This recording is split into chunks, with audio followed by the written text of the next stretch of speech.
All right, y'all, I'm back. There was some confusion, but we all about to be here. We all about to talk. Super excited. Super excited. We are back. There was some confusion, but we here.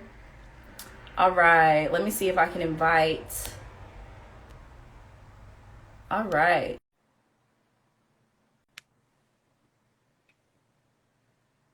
Thank you guys for joining. I am adding the other speakers now. Eric!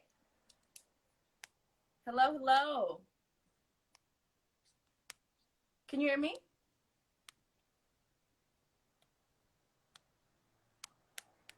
Hello?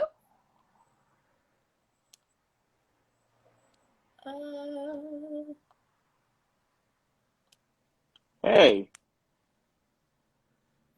Can you hear me? Oh, okay. I couldn't hear you for a while. Hey. I cannot hear you. Is it me freezing? Can you hear me? You're kind of cutting out.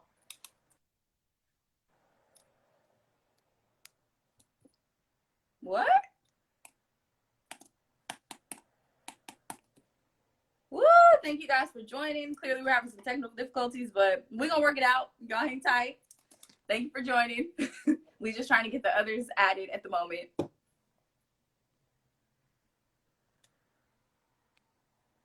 Can you hear me? Yes, I can hear you. Hi. Okay. Hey, what's going on? How are you doing? I'm doing all right. I'm hanging in there. How are you? Same, hanging in there. Trying to get everybody in here. Oh, okay. There she go. Let me see if I could, okay. Let's see. All right. All right, y'all. I'm trying to get y'all in here. I think they just got to accept. Hey. How are you? Hey. Welcome, welcome. How are you? I'm well. I'm well. All right. All right. One more person. Let's get it. Is she still in here? She should be. I hope so. Okay, we're going to see. Technology is not messing with us right now. Which Well, means it's the this is going devil. to be a good live. It's the Satan. That means this is going to be a good live. This is going to be great. This is going to be good. We're going to get into some things. This is a safe space. Everybody that's tuned in, thank you so much. This is QMC Live, the collective. I'm Michaela, one of the co-founders of Queen Media Collective, and our conversation today will be about mental health, depression, coping versus healing. So we just thank you guys for joining us because this is an important conversation for our community. Oh, okay. I think she's going to be here. I'm so excited. Yes, I am hosting. Y'all bear with me because I'm not as prepared, but we still gonna get into it. It's gonna be a good discussion. It's fine. It's fine. Please bear with me. I'm trying to accept her. We gotta get her in here because I can't be the only woman holding it down. Oh, there she is. I don't even see her. Hi, There she is. I see her. Hi. Hey. Yes, I am loving the look. How are you?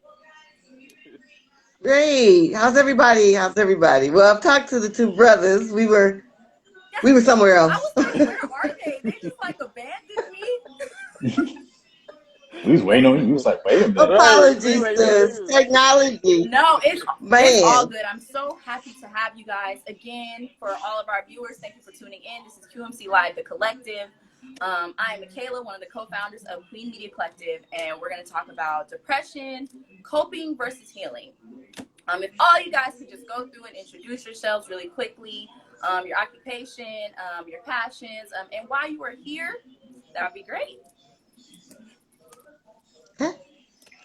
I'll start. I'm Siamani Williams. I am a creative arts, holistic wellness life coach, and I coach people through overcoming childhood trauma utilizing creative arts, namely poetry, journaling, mindfulness, meditation, yoga, jewelry design, just whatever gets you out of your head and creating. And so I handle it a different way. I have graduate degrees in guidance and counseling and creative nonfiction writing. So what I did was put those two together and create my own programs and courses because overcoming childhood trauma is absolutely possible, and we absolutely must address mental health awareness and mental health issues in our families. I stop there. Yes. Can we get some snaps? It's so nice to meet you. Thank you.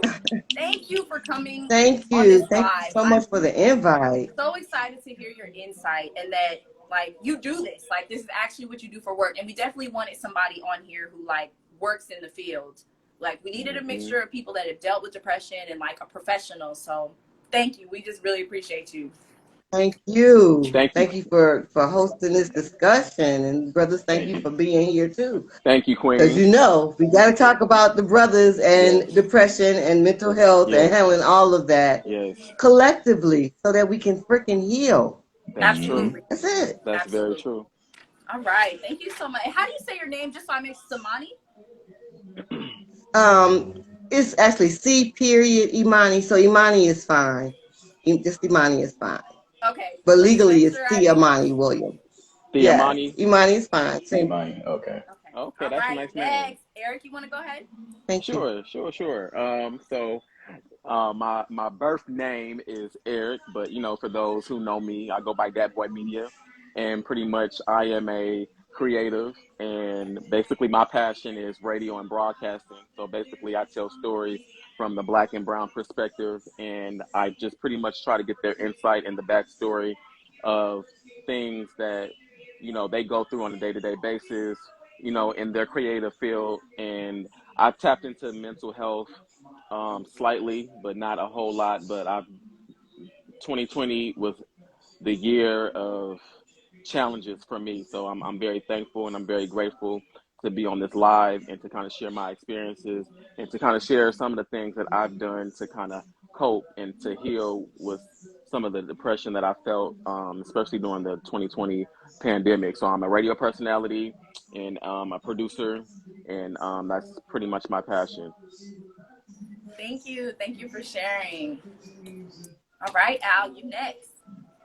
All right. So my name is Alvante Prim, also known as Pharaoh Mansa. I am a writer here at QMC, and I have, well, as a matter of fact, this topic is what led me to QMC.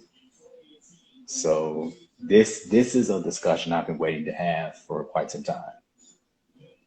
Thank you. And we're so happy to have you. Like, you're the newbie in the group, but like you have been delivering with your content and you are just so ready to get on here and talk about your life and your experiences. So thank you for just being willing to like share your life with us and give us some of your insight. We like really appreciate it. Thank you all for providing the platform. And quick shout out to the King's Corner podcast. Make sure to check that out on qmc.com. And we got some new episodes coming in the later future. Also, that gets broadcasted on 96.9 KGPC radio, which where I work at. So make sure to check that out. Okay, shout outs. Okay. Definitely gonna have to do that. Leave some more room for shout outs at the end.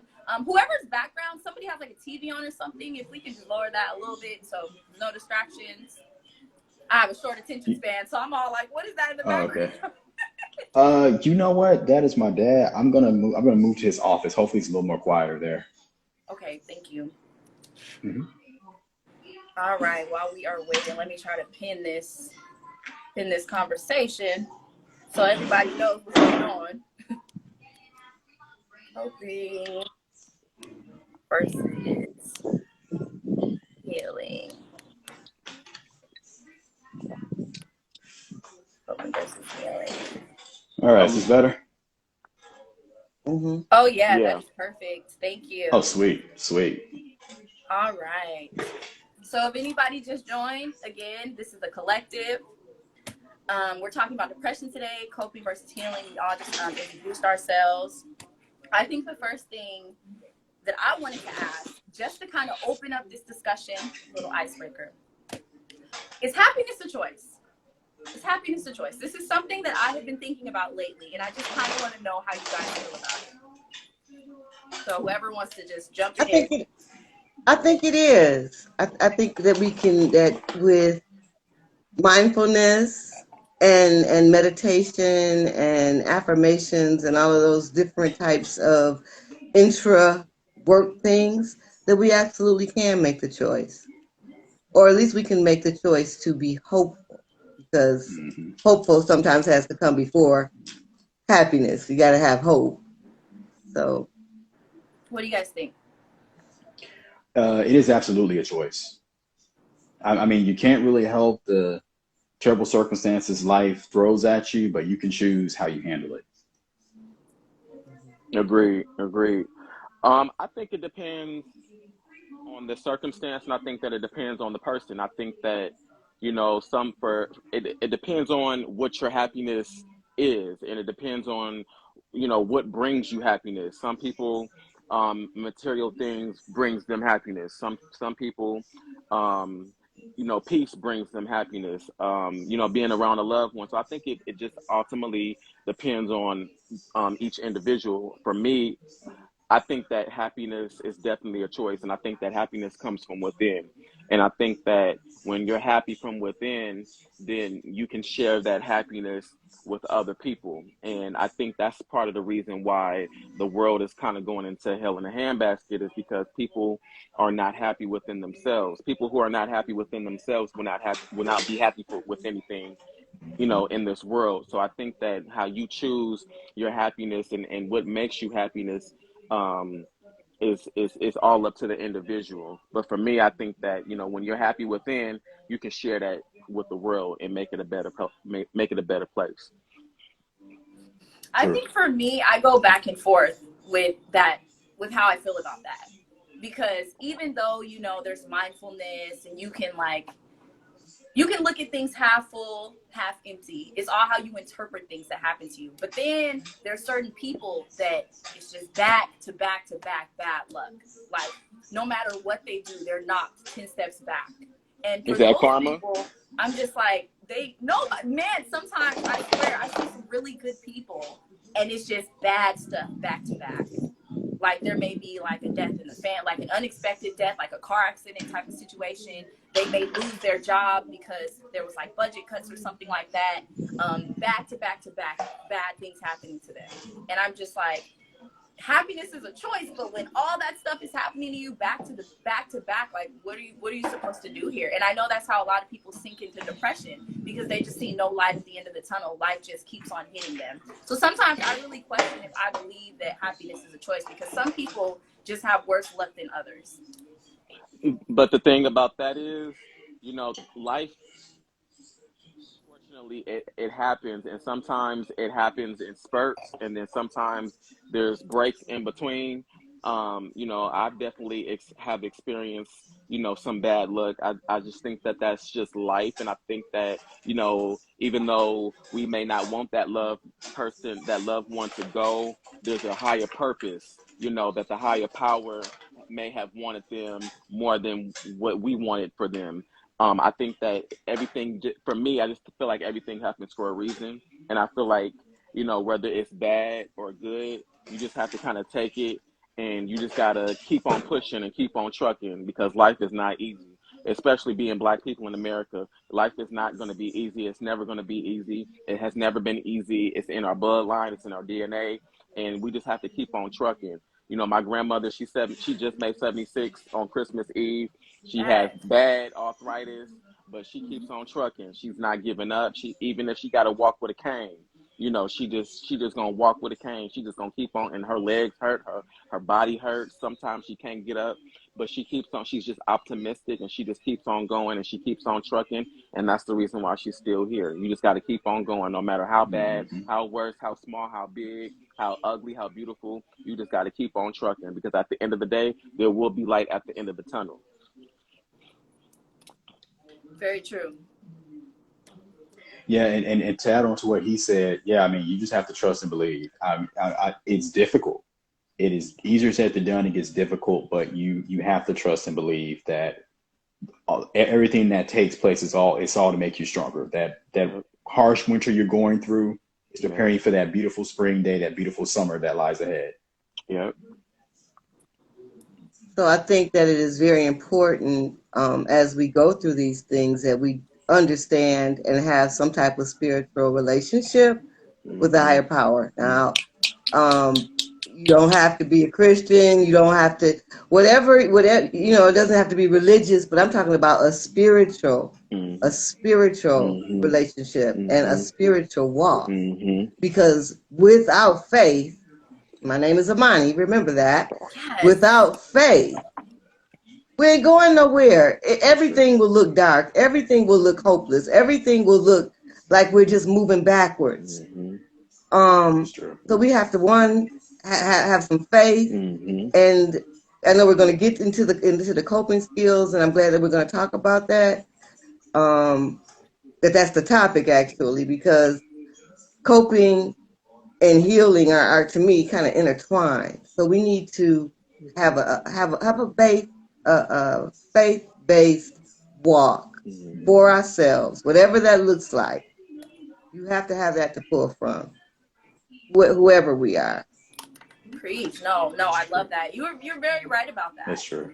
And I think that some people it's just harder for them. Like some people, it's easier for them to be positive and understand that this too shall pass. And some people are just like, nah, man, I'm always going to be down. There's no way that I'm going to get out of this hell that I'm in. And yeah, go ahead. Not to cut you off, but that's where the support system comes in. That's when the village comes in. That's when the family comes in. That's when somebody that is going to pray for you, that's going to support you, that's going to have your back through thick and thin. That's where that support system comes in. That's where your real friends come in. We all got all these thousands of friends and followers. That's where the real people come in and be like, you know what? I see that you're going through a hard time. I'm going to pray for you. If you need something, call me. I'm there. If you need to vent, if you need to get something off your chest, I'm there for you. Like for me, I started a prayer group on Mondays, and that's definitely been helping with me, because not only did I lose my faith, but I lost my relationship with the higher power, and I needed. And I'm so glad that I'm doing this prayer group every Monday, because I needed to get back into the relationship that I once had with the higher power, and I lost myself in the midst of that. And I'm just so grateful for the two ladies that I do my prayer group with. They pray for me, I pray for them, we pray for each other, and I've noticed that my life has not been sweet peaches and cream, but I've noticed that there has been a huge difference in the way that I interpretate things, the way that I handle things, the way that I handle certain situations, the growth, everything. I just, and that's small, and it's three of us total, and it's just that small support system. If I don't have nobody else, I know that I can count on them to get me through a hard day, hard week, whatever the case may be. So that's where the real support come in, where your real friends at, where your real family at, and that's gonna come, that's pray for you, that support you, that whatever it is that you need. If you need somebody to cry on, I got your back. That's where that support, that's where that real faithful support system comes through. Yes, no, I love that. I love the prayer group. I really do. I think a lot more people need to seek resources, because there's some people I know that are just like, I'm depressed. It is what it is. They're doing nothing about it. And it's like, you can want to help somebody, but they have to want to help themselves. Exactly. So there's only so much you can do. Exactly. But before we get into that, if everybody is comfortable with sharing their experiences with depression, just to give our viewers a little insight of like how we got through what we got through, why we felt, why we were depressed, what unfolded that led us to that. If you guys are comfortable, obviously you don't have to get into personal. Absolutely. Okay, Absolutely. so whoever wants to start sharing that. I grew up with mental health issues on both sides of my family. That is in part why I decided to pursue a master's in counseling. I wanted to understand myself better, because whoo child, and I needed to understand my family dynamics better as well. And gosh, and you talk about grief and loss and back to back being hit with death and just kind of feeling stagnated. I absolutely went into a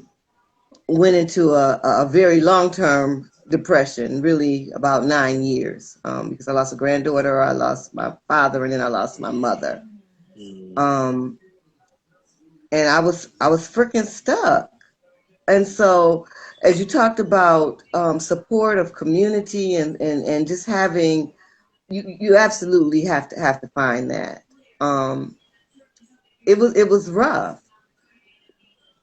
but I used what got me through, is what I help others do now. For me, this just came out December 15th, Root Work Triumph Over Trauma. This is about 8 years worth of writings that I needed to do for my healing. Yes.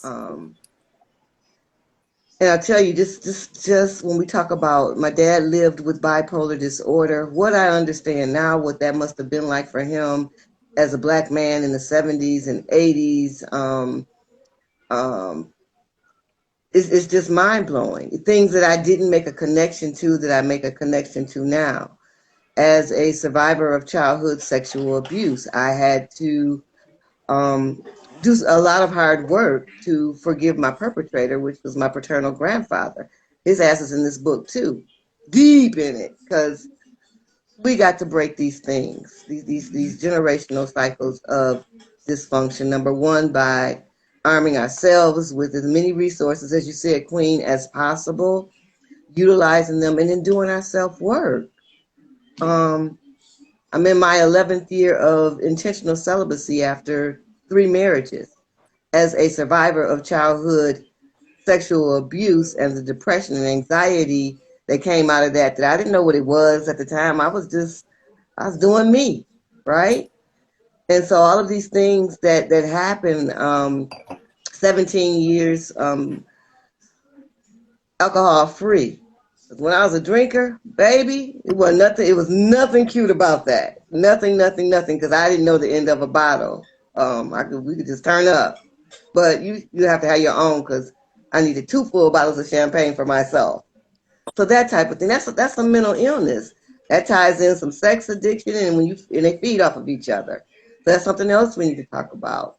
I think about folks co-parenting who have a child they brought into the world together, and they don't know who the hell they are yet as Yes. individuals. So we continue these cycles until we sit down, break it down. I call it root work, others call it shadow work, but we do that self work, and it can be painful, and it is scary to peel back those layers, particularly if you grew up in a dysfunctional household, or you grew up in a family that said we don't take shit outside this door. You keep your mouth shut. What happens in here stays in here. What? I was told to be quiet so much as a child. I was, A/B student with all threes in citizenship.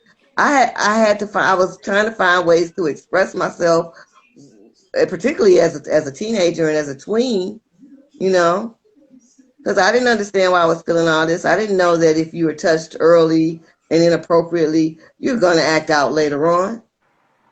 You absolutely are, in one way or another. So we're talking about the mental health issue around that, right? We have to do so much better. So again, I'm so thankful that we're having this conversation tonight. Thank you for sharing, and you are so strong, and I'm just so happy that you were able to use your trauma to create art. And now I'm just like, there's a book, like I definitely want to buy that and read more into your story, because it just sounds like you had Thank you. such an interesting journey of self-discovery. And I just want to help people to heal, because you don't have to go through every black hole I fell into trying to find my way. There's absolutely a better way to handle this, with tools, resources, boundaries. Oh my boundaries. God. That's an important word. All right, y'all take notes of these important boundaries, mindfulness. Take notes of these words, because these are powerful words that are very relevant to the conversation. Because peace of mind, you got to. Sometimes we have to create our own peace, even when the world is chaotic. You have the right to practice that self-love for yourself and that self-care.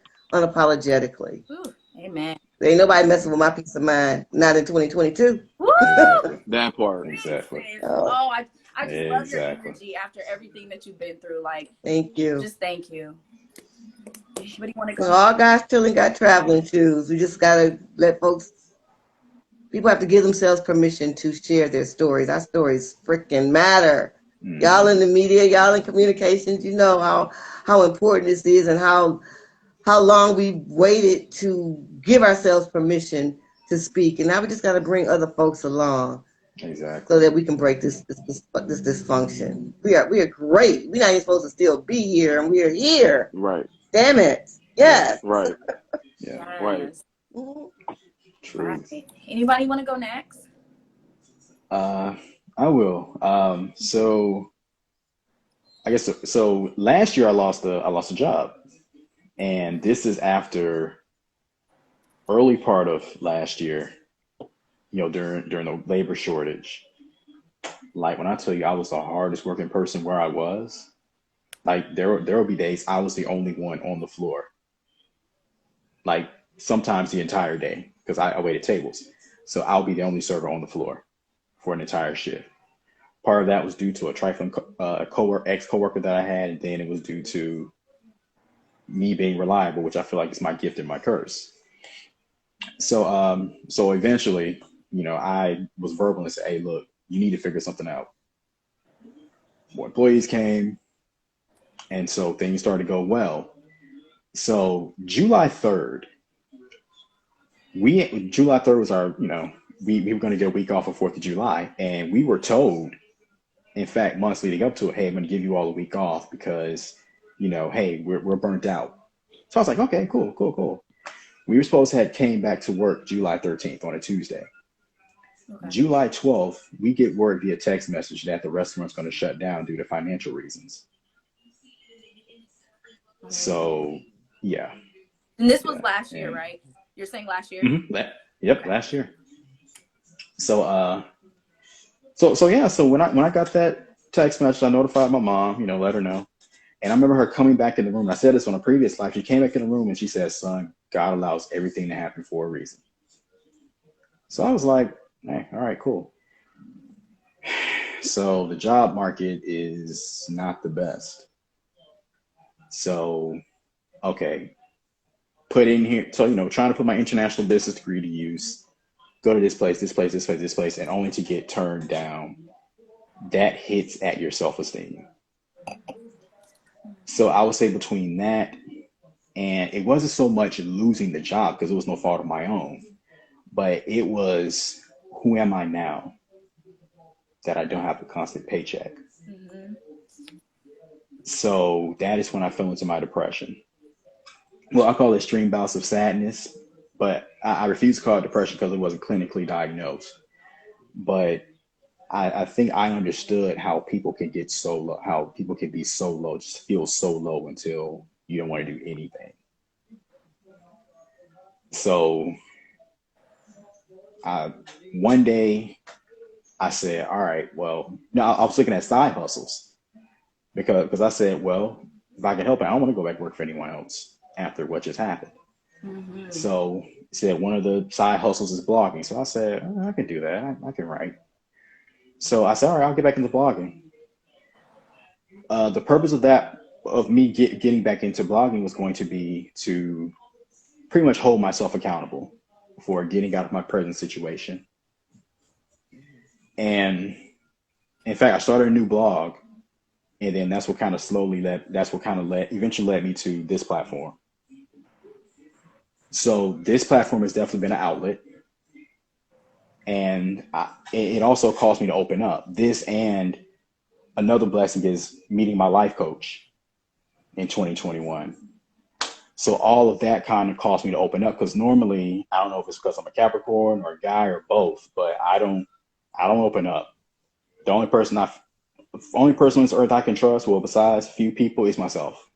Because I won't go tell my business. Oof. But that did kind of cause me to open up. It also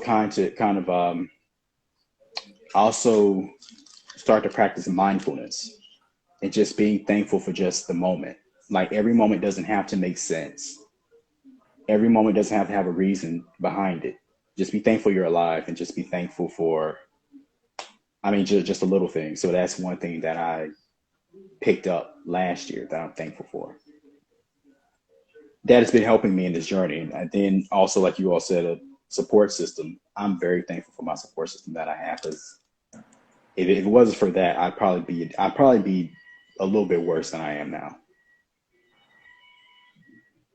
Yes, thank you so much for sharing. I feel like I should go next just because I'm a Capricorn too, and everything you were saying, I was over here like, woo! Mm-hmm. Oh my. Yeah. So for me, I've always felt like my depression stems from within. I've always had like perfectionism syndrome, to where nothing I do is good enough. It's like everybody's telling me I'm great, I'm so successful, and they're so happy for me. But in my head, I'm like, no, well, you're still not where you want to be. So thank you guys, but no, I'm not where I want to be. And I think that like having a rough relationship with my mom, because it's always felt like, so my mom had my older brother when she was 17. So it's always felt like, you know, like she was a mom so young, she didn't really get to live. And when I would do stuff, she would be like, "Oh, you're doing that. Oh, you're going on vacation. Oh, you're doing your little show, your little blog." Like she's always seemed like just kind of hating on the things I was doing. Mm-hmm. So that was always very sad for me. But I feel like I combated it by, no, well, I'm just going to be great. I'm just going to be perfect. And if I'm not perfect, what am I? So from an early age, like every mishap or everything I saw as a mishap, it would just be like the end of the world. Like I always think back to when I was in high school and I got my first D in math, because I'm so bad at math. Like I'm terrible at math. And I cried and I said in front of my parents, like, I got a D. I am a failure. I'm going to be working at McDonald's. And my parents were like, Michaela, it's okay. Like, you got all A's. You just got one D. I was like, but no, I'm a loser. And my parents are like, it's okay. I'm like, no, it's not okay. I've always been so hard on myself, and it's always been so internal. And kind of like you, Al, like, I feel like I don't have much of a support system because I don't tell anybody anything. I'm just like, no, I refuse to look weak. I use words like weak. I'm like, I don't want to look pathetic. I want to be the strong one. I don't want people to know that I'm sad today. I don't want people to know that I cried today. So, but deep down inside, you crumbling inside. Yeah. Mm-hmm. And it's like, I know my friends will be there for me, but I don't necessarily let them. So they're thinking everything is cool. Mm-hmm. So it's just like, it's always just made me feel like, no, I can't cry in front of people. I can't be sad in front of people. Like, no, I have to be strong. So it's like doing myself a disservice, because I could have this support system who's literally right there, but they just don't know anything. So I feel like I've always just wanted to be perfect, wanted to be successful. Expectations, just thinking of like the expectations. Oh, I should be married. Oh, I should own a house. Oh, I'm 29 and I don't have my dream job. And going on social media, comparing myself to people. All these people are on a trip. How come I can't take trips? I don't have enough money to do that stuff.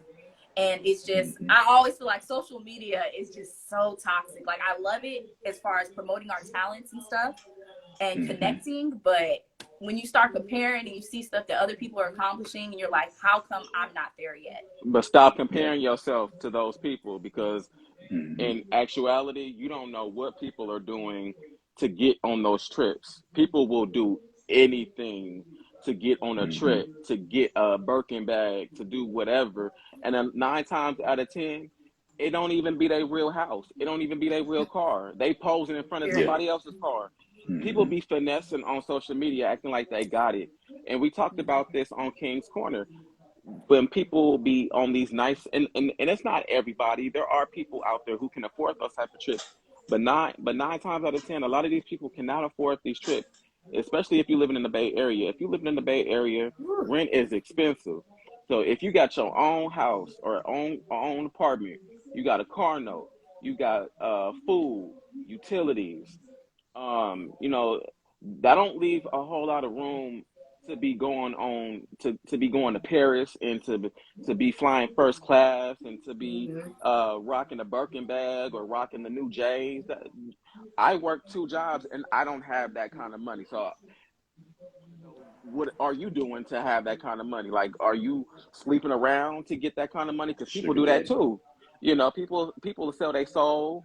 You know, Mm-hmm. and deep down inside, do you really want to sell your soul and sell your morals, um your responsibilities, all these kind of things? Do you really want to sell all of these kind of stuff just for, you know, to post on your social media that you went to Paris when your time is coming? It just may not be right now, but it's coming. You know, people will do anything to get to pretty much get to the top. I didn't seen it. I didn't been, you know, I've had the pleasure of being pretty much in all aspects of the media. People will take their clothes off. People will do anything to get to the top. And that ain't you. Hmm. You know, what God has for you, He gonna have for you, and can't nobody take it away from you because it's for True. you. Nice. True. Amen. I think that it's just like also just realizing everybody's journey is different. So one thing that had me really sad last year was that, you know, it was the pandemic. 3 of my very close friends had bought homes and they were very excited. They were they were homeowners and they wanted me to come help them set up everything. And literally all 3 of my friends, they're completely disconnected. They were able to buy homes. And I'm sitting here like, oh man, like I'm happy for them, but like, I'm in my little studio, or no, I think last year I had a roommate. I'm like, I'm in here like with a roommate. I'm not nowhere close to buying a house. And then I'm thinking of it like, I'm a creative. I'm using my money for my creative endeavors. That While they're part. saving Use $10,000 to for their fund your house, vision. I'm spending $10,000 on my That vision. part. That So part. how am I going to compare myself to people that Exactly. they just go to work and they save the money they have? I'm over here hustling, trying to They get going my, Hmm. they doing a 9 to 5, which they probably hate, and we using yeah. our Exactly. money. We using Mm-hmm. our money to be bosses, to be entrepreneurs, to be CEOs. Because Mm-hmm. this year I don't plan to work no 9 to 5. I've already put it in the atmosphere. I'm claiming it in the name of Jesus. I'm not working no more 9 to 5s. I'm doing what I want to do. I want to do what I love to do. I want to do what makes me Hmm. happy, what put a smile on my face. I want to make good Yeah. money doing based off of what I want to do. So that's cool if you want to do a 9 to 5 and Mm-hmm. save up and to do a house or whatever. But I'm using my money and I'm being a creative. And 5-10 years from now, I'm gonna be in a mansion. Hmm. Which is why our Ooh. paths are different which is why we're probably going through what we're going through. Exactly. Our Yeah. paths are different, So stop comparing Exactly. yourself. you Exactly. know. And I'm also really, I also realize I'm comparing myself to people that have been in long-term relationships or they're married, so they have help. I'm like, when it comes to Hmm. paying my bills, my rent, like it's just me. Like, yeah, my parents will help me if I really need it, but I don't have somebody where we can both save for a house. So how am I going to sit up here and be like, oh my God, I'm a loser, I'm behind, when this person literally like has someone else that helped them like get this? So I don't know. I just really had to just think of like why I've been feeling down and why I compare myself so much. And I ended up going to therapy, which was very therapeutic for me, which was very helpful, which I needed. And I've always been like, I'm not Hmm. going to therapy. You know, it's so taboo in the Black community. Like, I'm not going to therapy. I'm going to go to church, which church is a whole nother conversation. But That's cool, but I'm that's a waiting for whole that one nother. as well. people need therapy. Seriously Find though, and counseling. I ended up telling my family. I was super excited. I was like, so I have a therapist now, and they just were like, why? Just go to church every Sunday. Like, why would you have a therapist? Why don't you Mm. talk to the pastor? I'm like, you want me to talk to the same pastor whose wife came in here trying to fight him because she cheated on him? That's who you want me to speak he's with? he's struggling too. That's who you want me to speak with. And y'all are looking at me funny because I decided to get a therapist because it got to the point where I'm so unhappy. I don't know what else to do. So it's just very interesting. It's been an interesting journey for me. I feel like I've been a perfectionist since I came out the womb. And it's always just been like, if I make myself look as great as I can be, if I accomplish as much as I can, everyone's going to love me. I'm going to be successful. And then it's like, oh, you're doing as much as you can. You're still not successful. So what are you doing wrong? It's just all been very internal for me. Hmm. So that's my story as a Capricorn. Yes, because thing is, like I said, I have a wonderful support system, so it's like a lot of what's going on with me. It's nothing anyone else ever said. It's strictly me. Mm-hmm. It's like, oh, I'm coming up on milestone birthday. I should be farther along than I am now. So it's those type of things, but I have to understand Your time is coming. Mm-hmm. Some of the brightest people on the planet didn't pop until they was 35 or older. Mm-hmm. Exactly. So it's all right. Run your race. And that's another toxic thing. It's like the timelines. It's like, oh, by age 30, I should be here. And it's like, no, it doesn't actually work like that. Like, you can't say you want to be here by this age if that's not your path, if that's not your journey, if that's not meant to happen, it's not going to happen, and you shouldn't get discouraged that you don't have certain things by a certain age. I think a lot of people do that. Yeah. So. And then ageism is a whole nother thing the other way. I'm just about to hit 60. Oh, you look So, good. I didn't even know you were you know, 60. oh, thank you, love. I've Oh, that had, look like a snack.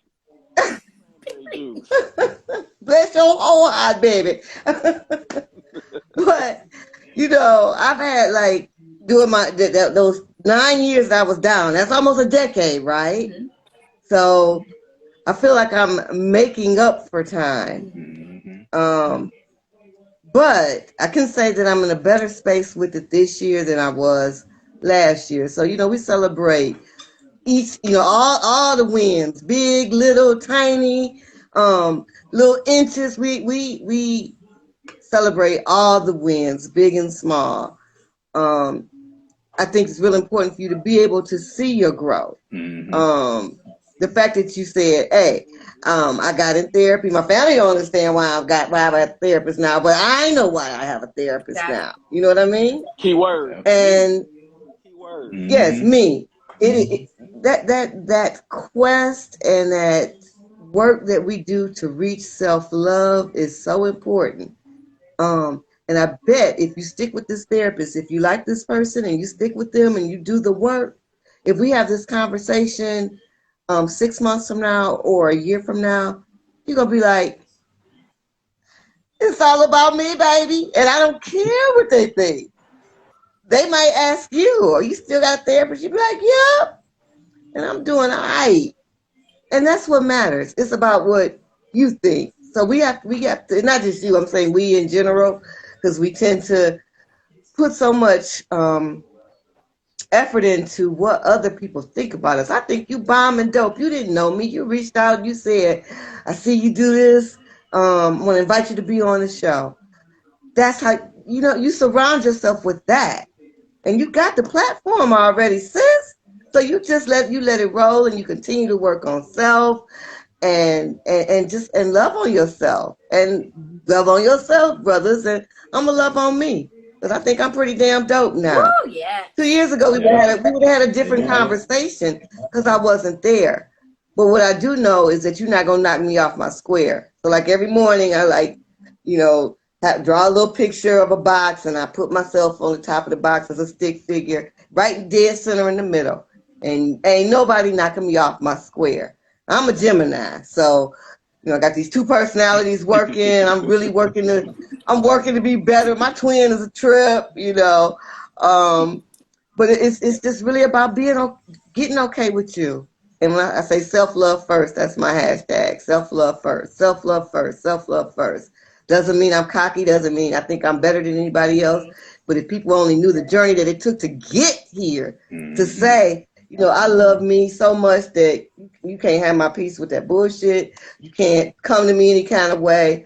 Most people don't anyway, because I guess I got that Detroit look on, but I just be like, not today, sir. Not today, ma'am. We just not doing that. Yeah. Because if I allow you to knock me off my square, then I'm going to do some self-destructive stuff. That's still an issue. I work on it every day. I don't want to cuss that person out. Let me go write a poem. Damn, I want to cuss them out, but I'm not going to do that. We're going to do this the grown-up way. We're going to write it out. And I can't cry.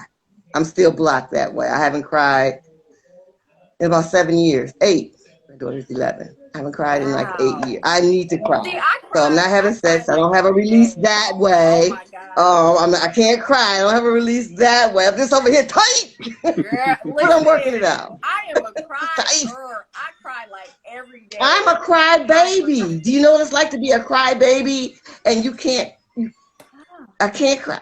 You know, that is, so I'm still working through that part. Because that means then, if I get thrown off my square and I can't cry, I don't know if I'll punch you. I don't know. So I'm really still, I got to get a release. I love this And I would like for it to be transparency. tears. This transparency is everything, okay? I don't know what else to do. You have to be honest. Yeah. You know, I ain't lying to myself no more because I won't lie to myself. I'm not lying to nobody else. What's the point? True. True. At almost 6 decades of living, this is what it is. Trying to deal with these 50 COVID pounds, but you know, other than that, we gonna work it out.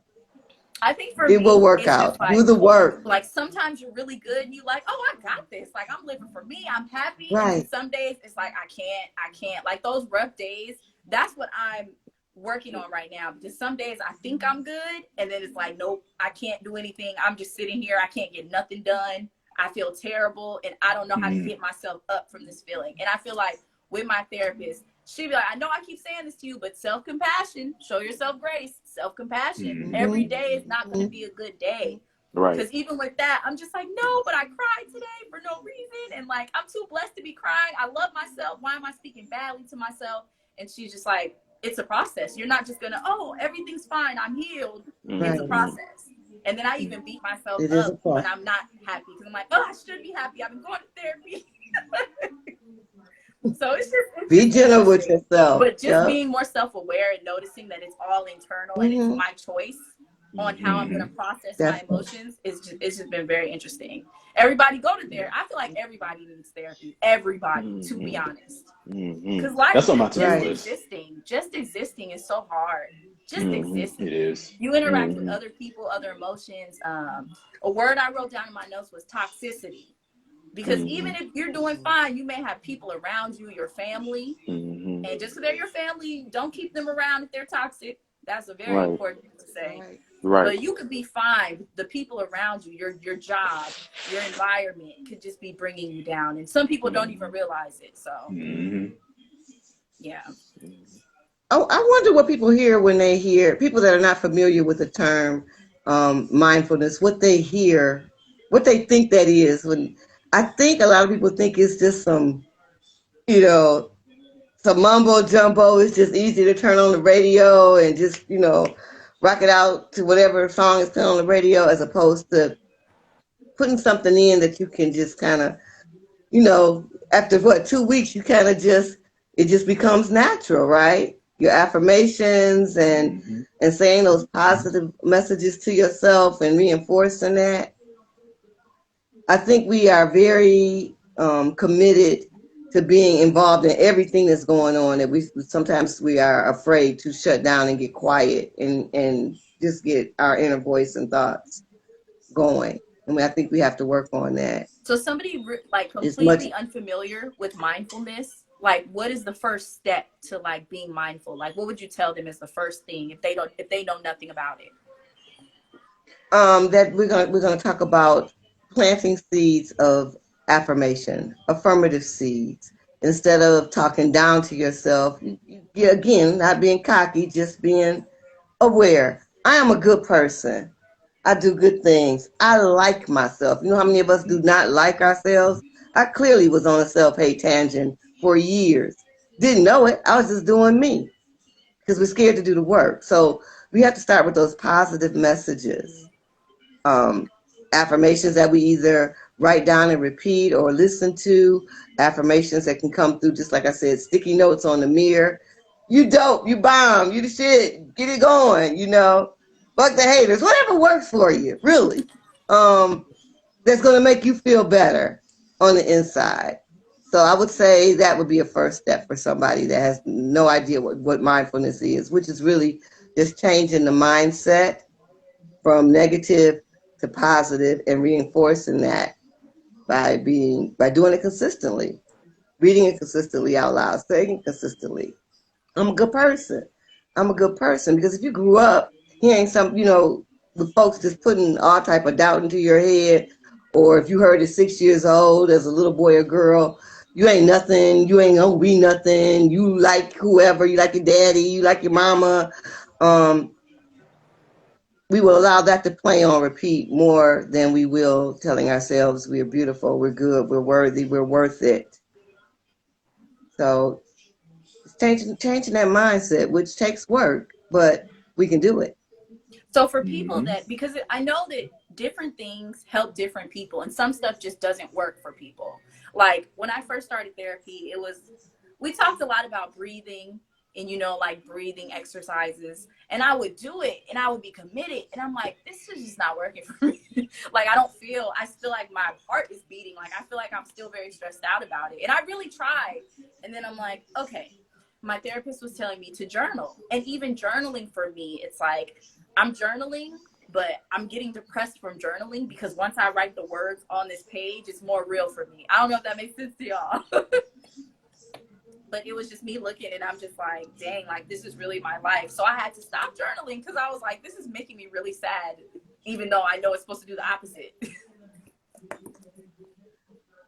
Well, I would say go back to both of those, because those breaths, whoa, they become magical after a while. Maybe it's that you were just in that office. I don't know if you've tried it at home, if you just tried, or if you only did it as part of that therapy session. That breath work is so important because we hardly take time to breathe. We're rushing, we're committing when we got other stuff to do, and it just gets to be too much. So I'm gonna invite you to try that again, and maybe we can try that together at some point. Yes. Because I would love to change your mind on that, but you gotta feel it a little different. It may have been your environment, That's but that breath work is important. And for the writing, I'm gonna suggest to you and anyone else, Julia Cameron's The Artist's Way. It's a course for creatives, helping you to tap back into your creativity.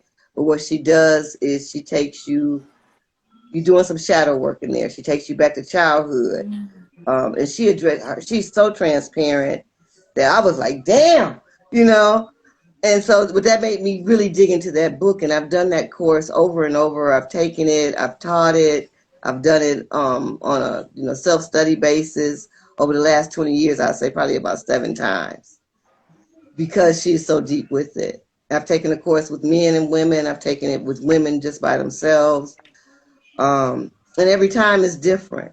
So that is one of my go-tos, because she gets in your face. And you will want to stop journaling, but she's going to tell you why you shouldn't stop. And you do 2 main things. You do an artist date once a week where you take yourself out and you do something that you loved to do as a kid that adults told you was stupid, and so you should stop doing it, and you stopped. And you do this by yourself, just you. You do something that you love to do as a kid. The other thing is that you do morning pages for 6 weeks, just free write. And you don't touch those for those 6 weeks. You don't go back and look through them, because you got 11 chapters to get to. But if you finish that book, you'll be on to something. You have a whole different mindset on this. So Julia Cameron, The Artist's Way. Julia Cameron. Right, yeah, that sounds really good. Specifically for creatives who need to work through some things. Okay, thank you for dropping that resource.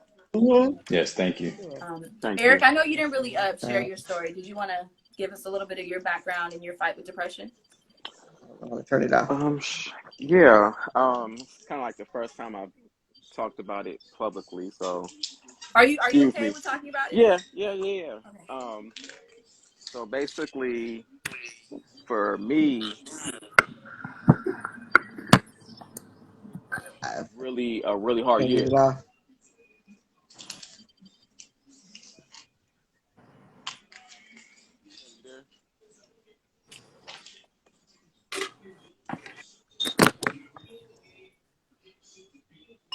Hello, Eric? Yeah. You okay? Oh, okay.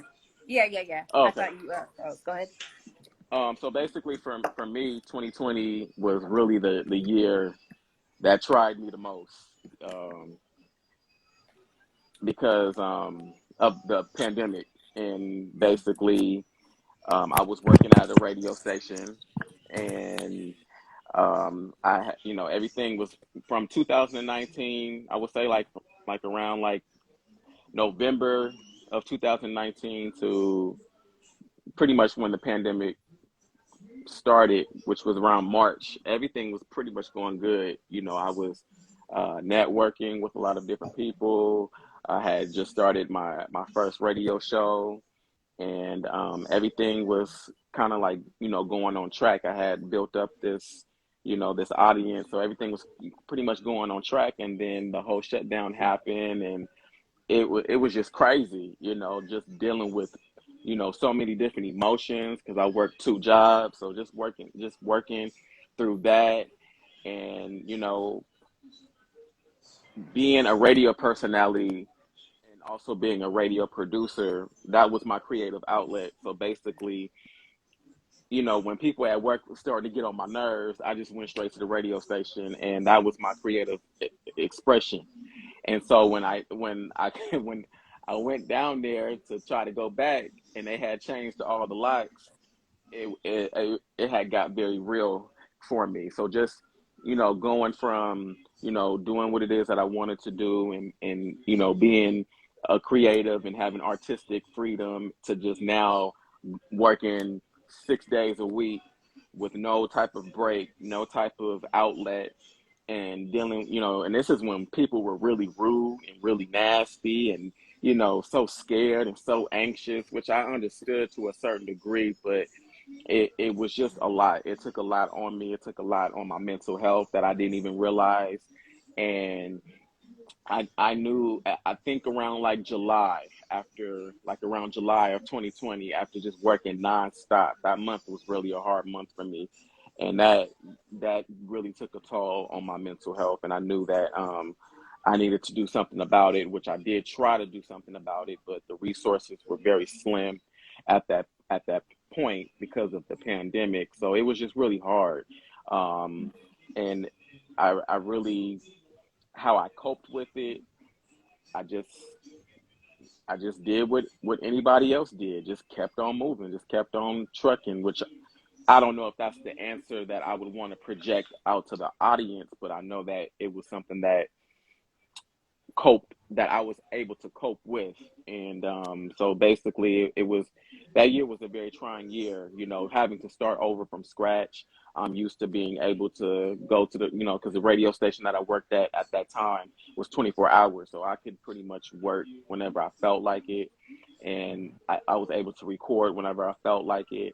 And at that point, I had to start over from scratch. I had no computer, I had no mixer, I had no microphone, I had nothing. And that alone was about like thousands of dollars that I had to come out of my pocket to just do that from home. And I'm just so grateful and thankful that I had the financial means to do that, because if I didn't really have the financial means to do that, then I really would have been stuck. So just it was just it. I had to start over from scratch, and I think the hardest part for me doing all of that was I built, like, I was on that way to the top, and then it went to a screeching halt with the pandemic, and having to start all over again. It was just very hard for me. It was super hard. You know, having the support system of certain coworkers at work definitely helped. Having the support system of another radio personality that I used to work at the radio station helped. But it was very difficult, and I often questioned God why I was here. You know, I kind of contemplated on you know, not being here anymore. You know, it was just very hard. It was very difficult. And then 2021 came along, and it got a little bit more easier. And then I reconnected with a friend of mine who actually used to work at the same radio station as I did. And she became the general manager at a different radio station, which is called 96.9 KGPC radio, based in Oakland. And she asked me to come along, and then I was just like, okay, all right. And it's not the same, but I'm definitely able to record at the station, and I edit from home, which actually works out better than it did before. And kind of going back to, I think, uh, the brother on the bottom, forgot your name, I'm sorry. But basically, going back to Wow. what he's saying, um, what's meant for you is gonna be for you, like and it was just preparing me for better, bigger and better things. And actually, I'm actually glad not to have worked at that radio station anymore, because there was a lot of stuff going on and politically correct that was going on. It really wasn't a place or a space for Black voices. And so now I'm at a radio station that is for Black voices, urban content. I get to do what I want. I get to say what I want. Control. Like, there's nobody holding me back. The only person that can hold me back is me. So I'm definitely, Mhm. moving forward. Um, I'm in a better space. I'm still, still climbing, still working through it. I still plan to see a therapist in the future, but just now I'm in a more healthier and happier space, and I'm just, I thank God to still be here and still share my testimony, and hopefully to inspire others that it's not too late. It's not over. I thought my life was over after this radio station shut down because of the pandemic. I thought my career was over, and God said, "No, it's not over. You're just taking a back seat. Just write it out for a little bit, and we're gonna get it back popping." And it's not the same, but getting back there, and I'm in a much better and healthier space. And now I don't even question why I'm here. Like, I know I'm here for a reason. I'm still trying to figure that out, but I know that I'm here for a reason. And don't give up on your dreams. Don't give up on your goals, because life is going to be full of twists and turns. But you just got to keep the faith, and you just got to keep on trucking. You just got to keep on going, no matter how hard life is. So that's my True. story. True. Thank you for sharing. I'm so happy for you, because I Thank you. remember even Yes. when you were messaging us in the group, I knew you weren't happy, and Yeah. I felt so Yeah. bad. Yeah, it was But it I'm was glad hard you over. sometimes. Thank you. Yeah, I mean, definitely, like losing your job in the pandemic, and the pandemic, I feel it definitely affected everybody so differently. Because me, like, I was happy. I'm like, I get to work from home. I don't have to go in the office. Right, And right, me transitioning more from, I'm going out every day, I'm being social, I'm with my friends, because I kind of want to deflect from how I'm really feeling, to me kind of feeling like, no, I need to be alone. I need to feel. I shouldn't just go to the club so I don't think. I don't really want to be at the club. right, I'm right, gonna stay home and I'm gonna feel this. So when COVID happened, I was like, hey, I can stay home. Like, I was very happy about it. I mean, That's how I was. I wasn't happy about the deaths and people getting sick, right, but I was just like, I right, don't gotta spend no gas money. Like, I was right, very juiced about it. So it's crazy how I'm over here like, oh, I'm working from home. I'm still making my money, and I knew right, everybody wasn't in that position. right. So Hmm. it's I just crazy how it affected so many people differently, and the things that people went through. And I'm glad you made it out of that. Right, right, and Yeah, me also, too.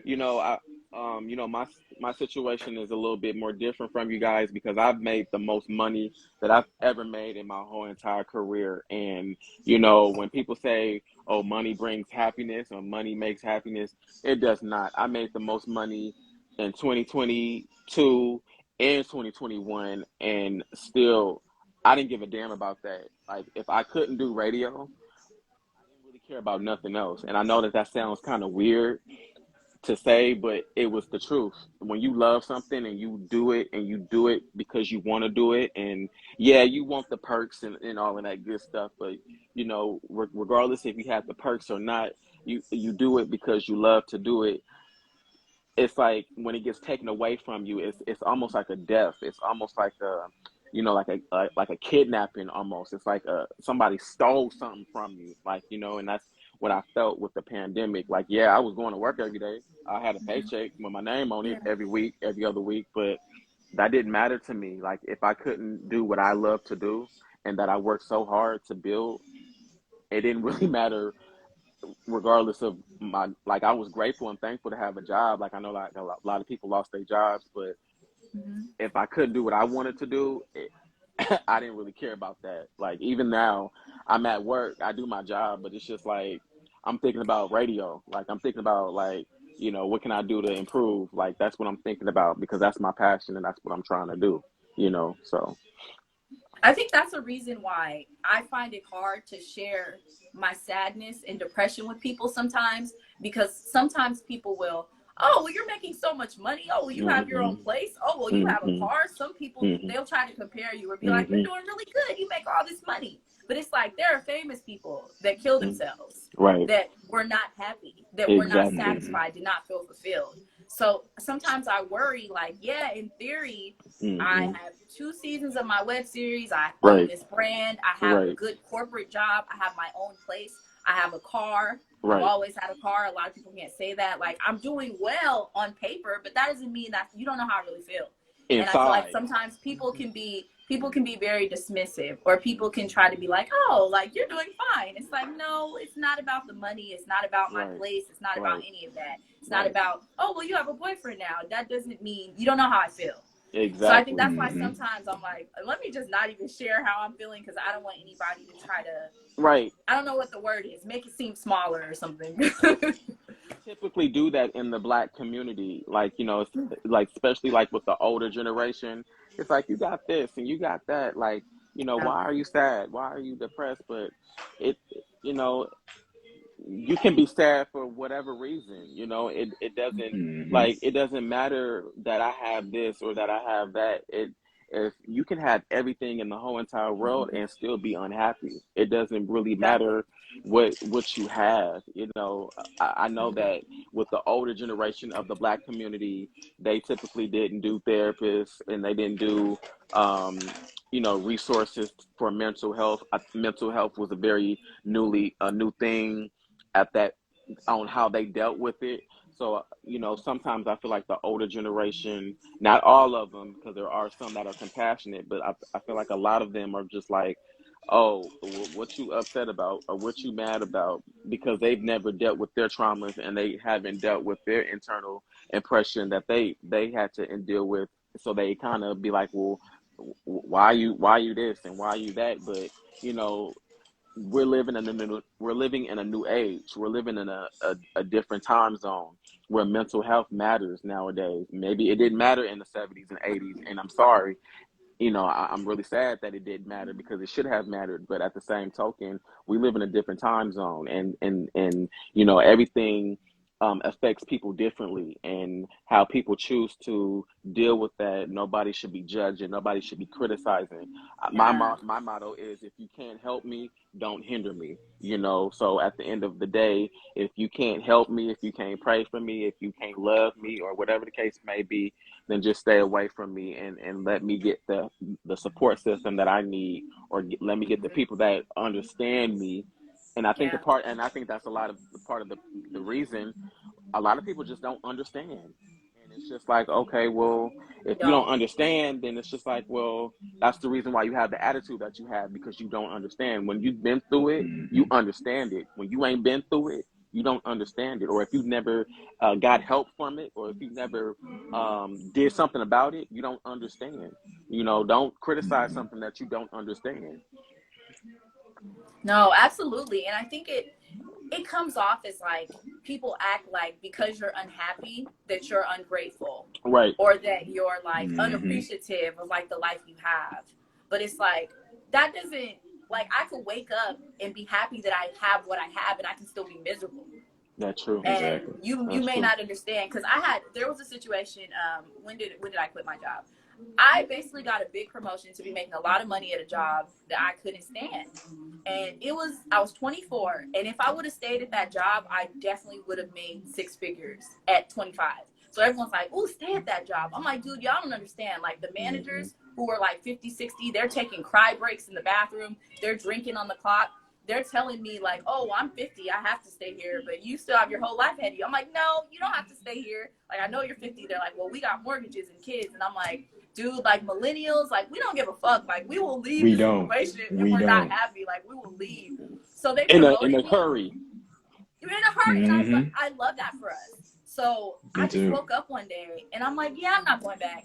And everybody's like, they're like, Michaela, $75,000 a year. As 24 years old, $75,000 a year. You sure you want to leave? You don't want to just work at least a couple months? I said, no, I can't do it. I can't. I physically cannot go back to that place. And when I quit, everybody thought I was tripping. I was like, I'm going to be a struggling entrepreneur. I'm going to be a writer. That's when QMC was born. And I was just like, dude, like, honestly, like, I'd rather do this. And I talked to my dad about it, and he did not understand because he's had his job since college. It was pretty much his college job, and he still works there. And he's just like, I don't get why you left, or you didn't find another job first. I'm like, Dad, you don't understand. Like, I was miserable there. And he looked at me like dead in my eye, and he's like, everyone hates their job. You just have to find something bearable. Well, that's the key word. Like, no, That's no way to live. That's the key word. No. Everybody hates their job. And the reason why people stay on these jobs is because they got kids, they got mortgages, they got all these type of responsibilities. If you don't have no type of major responsibility, ain't no reason for you to be staying on a job unless you're trying to do it for experience. That's the key word. Right. Everybody hates. You shouldn't hate your job. You shouldn't. And that's the thing. A lot of, like you were saying, like people that are like 50, 60, like that generation, they're just trying to get that pension.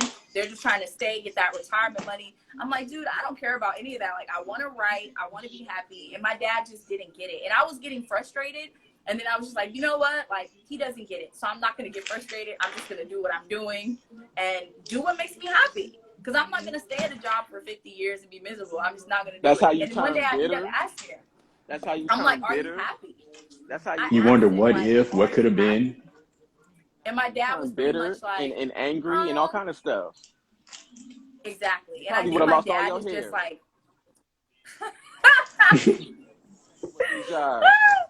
but just like knowing like my parents and seeing them, you know, my whole life, they seem very content, but I know they're not happy. And I just want more out of life. Life is too short. I'm not just going to be going to work, clocking in, leaving, eating breakfast, going to sleep. And then it just seems like it's just a routine you're going through. Like, that's not life. Exactly. Like a hamster wheel. But that's the difference. Content and happy. I'm not trying to be content. I'm trying to be happy. And if the only way to get to that happiness is to do something that you love to do.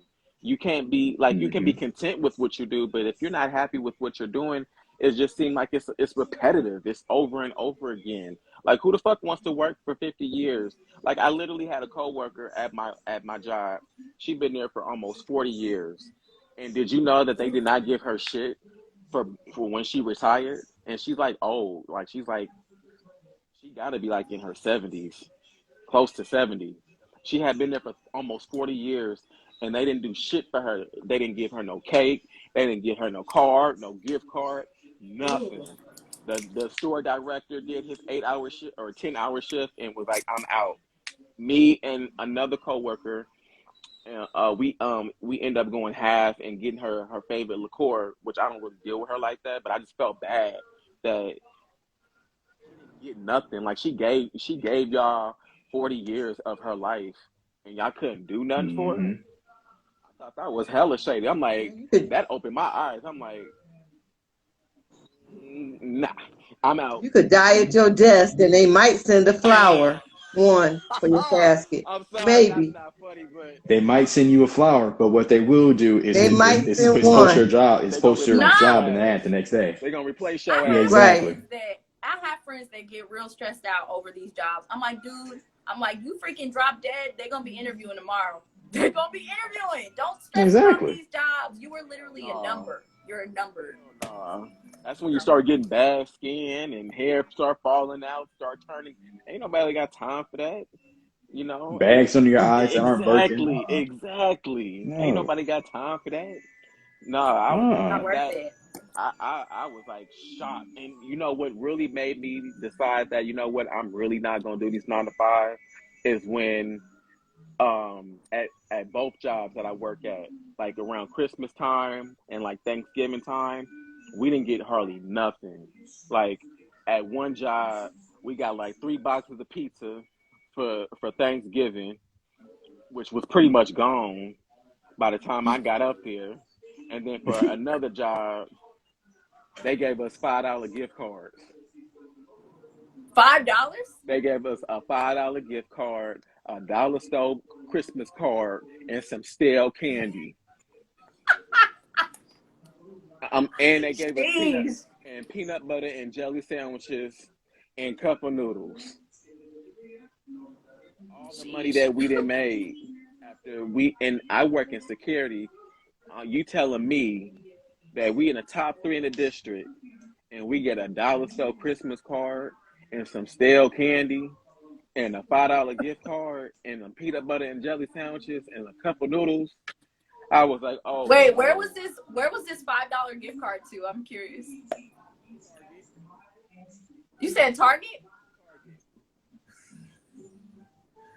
Oh my God. $5 gift card at Target gonna do for me. What you gonna get? Oh man, you gonna get a Red You Bull. can't get washcloths with that. You get a Red Bull. Seaweed. I got some seaweed, some chips, and a drink, and that was it.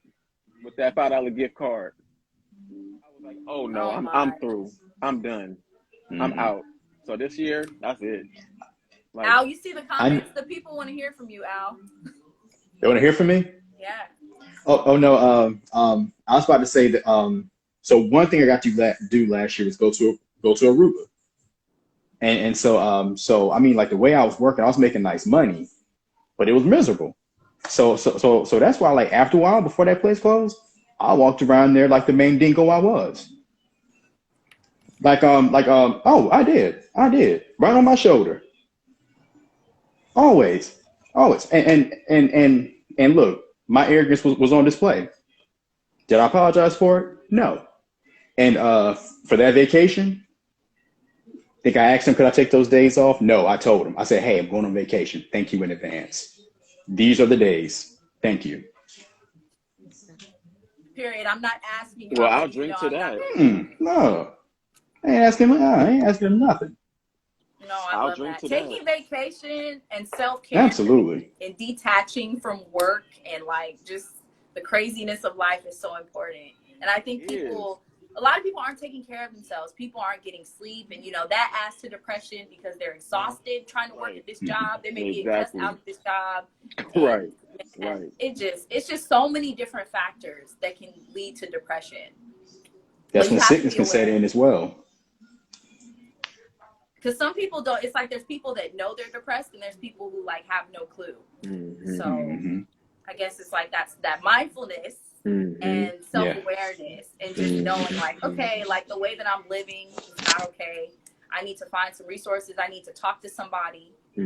So I don't know. I think that it's just really good to just keep reminding people about resources. I did want to say, like, as far as people having a support system, for people like me that may be closed off and like nobody even knows anything's wrong with them, like how can we identify depression? How do we know if somebody's depressed if they're not outwardly crying in our face, if they're not telling us they're depressed? How do we even know? If you know them, I would say look for changes in habits. I was just thinking that too. Particularly if they are going from one extreme to the next, because that means they are looking for some type of way to either numb what they're feeling or not feeling and feel something. We're talking about acting out here, however that comes out. So extremes in behaviors. If they, are not a drinker and every time you talk to them now they turning up, or just acting out of character, or of course, there's the lack of energy, lack of focus, just whatever, man. On things that require more than a whatever, man. If they just don't seem to be able to give it, don't have anything to say. If this is somebody that you know and you care about, I say we let them know. We just say you just seem to be a little disconnected. You seem to be a little off. Anything you want to talk about? And they may say no.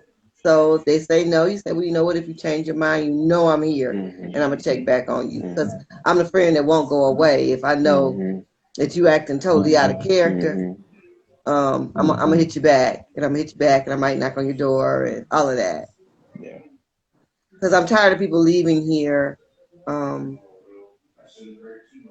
sad, feeling like they just couldn't tell anybody and just deciding to check out. It happens too often, but I often think like, I don't know if people realize like changes in me, or if there's other people like me that just go about every day and everything seems fine. So for people like that, and you just don't know, and then I don't know, they kill themselves or something crazy happens, and then it's just really sad. So it's like, how would you, I guess, if you can't look at changed behaviors because they're not exhibiting any, you just wouldn't know. They're not. It would be more difficult, certainly, if they're not exhibiting anything any different and they're not saying anything. Again, I think that's why you have to have at least one person that you feel like you can trust, that you can talk to, that's not going to judge you. And let's be clear that not judging doesn't mean not giving an opinion, because some people say, well, I don't want anybody to judge me. Well, I just need to tell you what I see, since you Right. You need to be open. you open the door a little bit, Right. and You gotta be it's open. not a judgment. Right. But I'm not going to tell you that it's wonderful and fine, and that where you are is okay if you might be about to go another way with this. You got to talk to Right. somebody. And you got to be real. You got to be open. So You got to be real about it. And I think that's a part of the reason why, another part of the reason why this world is going in the hell in a handbasket is because nobody keeps it real. Everybody lives in this Yeah. facade and lives in this fantasy. Like, I'm doing great. I'm doing wonderful, which you should at times, but every day it's not going to be sweet peaches of cream. There's going to be days where, you tired. There's going to be days where you feel like you can't get to the next level. It's going to be times where you're going to be frustrated, and that's okay. But at the same token, just knowing that you're going through something, oh yeah, I'm great, I'm wonderful, everything is just great, but it's not great. That's the lie that you tell yourself. Sometimes we tell ourselves like just how like we can tell another person a lie, we can tell ourselves lies, and those people are Absolutely. dangerous. Those type of people are dangerous because if they'll lie to yourself, if people will lie to themselves, they'll lie to you. They'll lie to anybody. So you got to keep it real within yourself first, and then you got to be real with other people, especially people that that's gonna have your back regardless. Now, I understand that some people do gossip and judge and criticize. You want to stay away from the type of people, but the people that that's gonna have your back, you got to keep it real. You got to be honest, and I think that's for me when I started.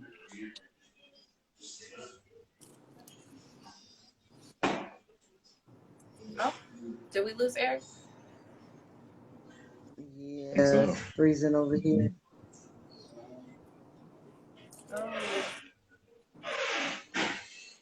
Oh, hopefully it comes back, because I can see y'all fine still. Yeah. Oh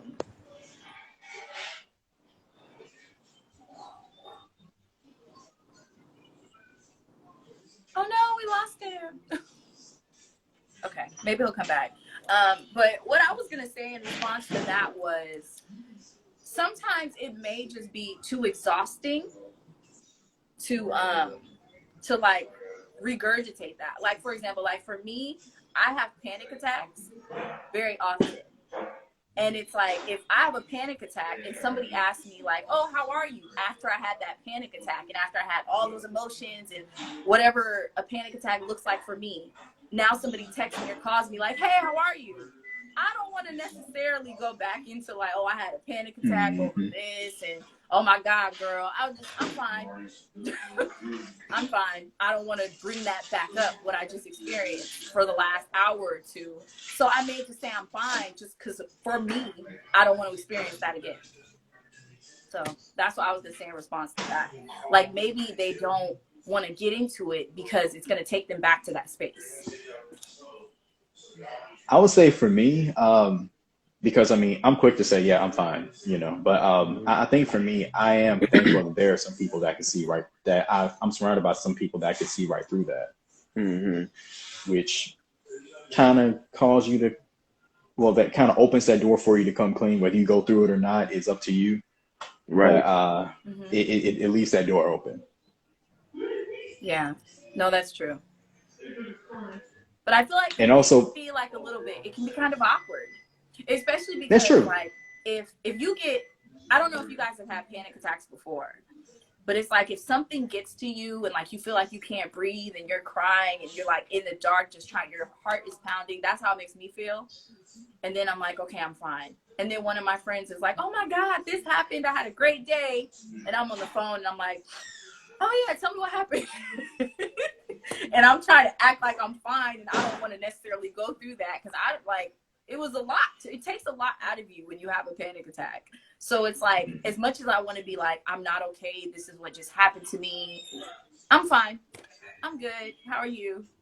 It's just it's kind of easier to do that. I'm not saying that that's the way to deal, that's coping, that's not healing, that's definitely not expressing yourself, not feeling how you really feel. But it's hard to do that sometimes. It's hard to do that, especially like somebody like me. I have a lot of friends, so if I was just honest with everybody and had that conversation with everybody, I'm like, that's a lot. That can be a lot.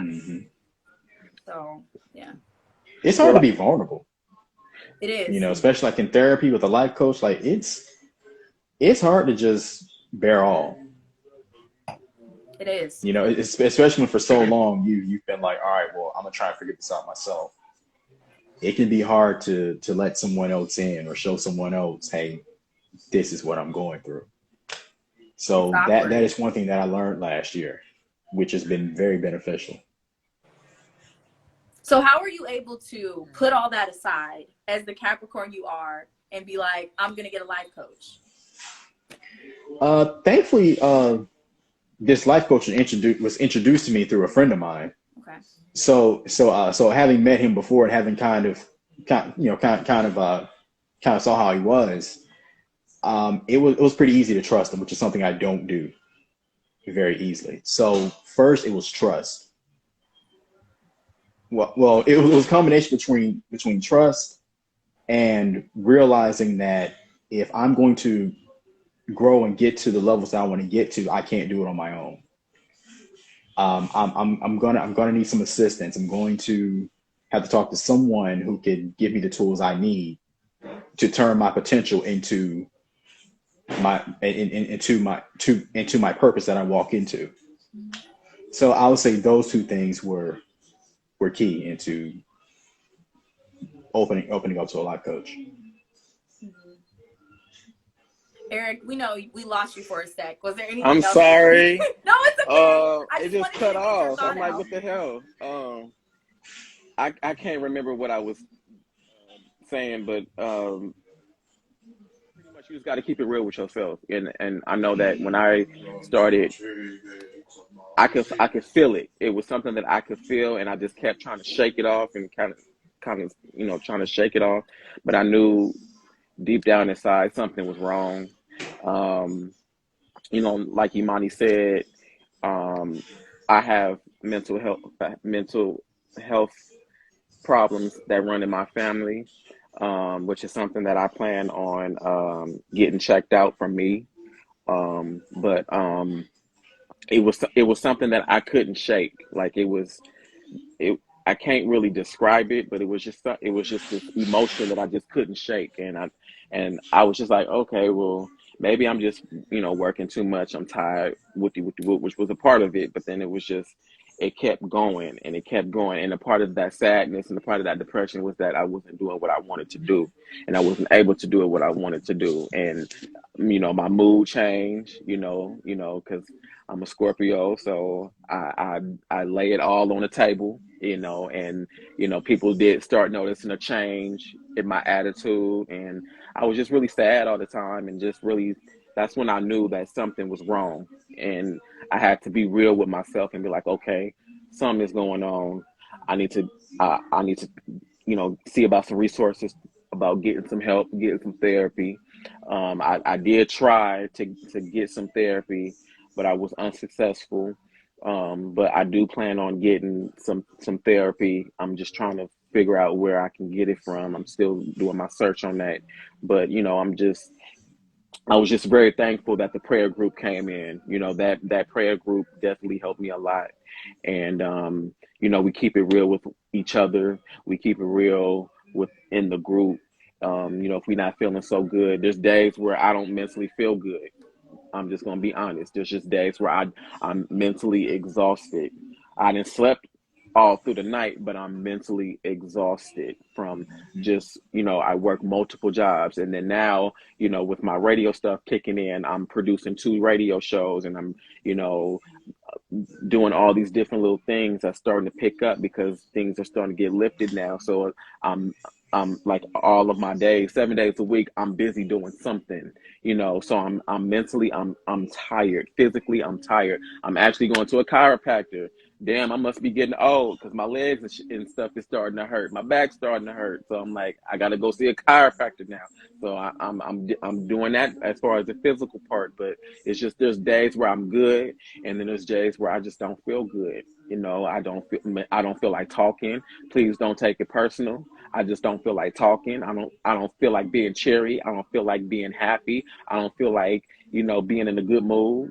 Let me be in a bad mood, you know. But you know, my coworkers, they cheer me up, so I'm pretty much good, you know, in the morning time. But you know, there's just days where I'm good, and then there's days when I'm not good, and that's the piece of keeping it real within yourself. Some people know that they're not good, and they still put on this facade that they're good.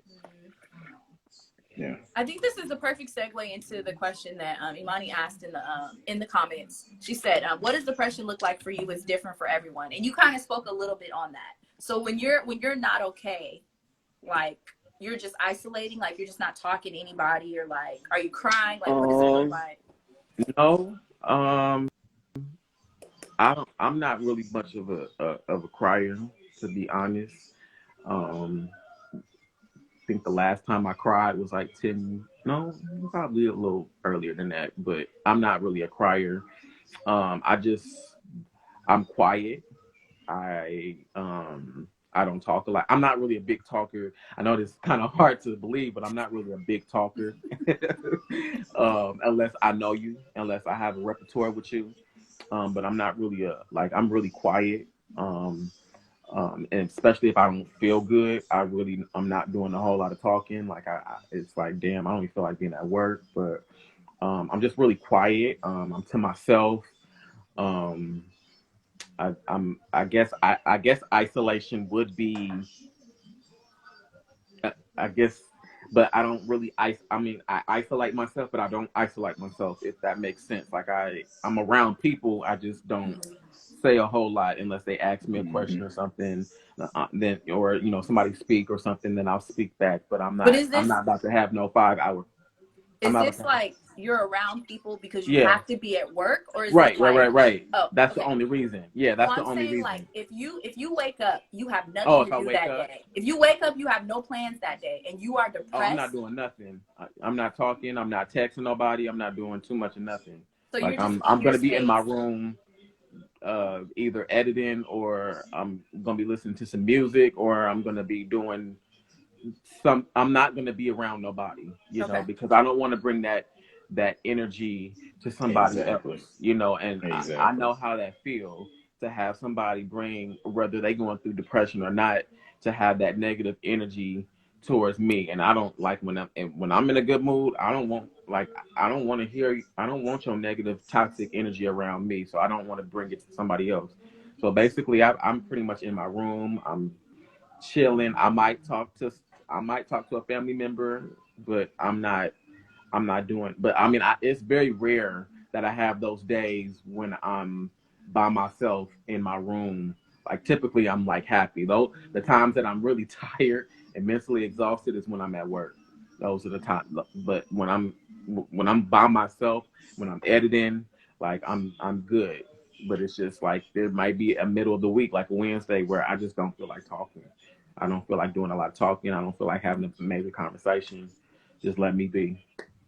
What about you guys? What does depression look like for the both of you? Well, I would say for myself, the same. I mean, I am naturally a pretty quiet person anyway.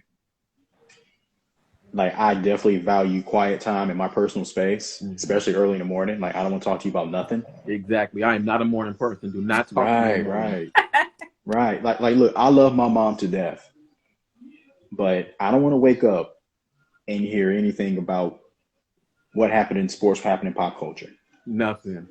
I just want me and my headphones. We'll talk later, but I want me. Right. I need my time. Right. That But part.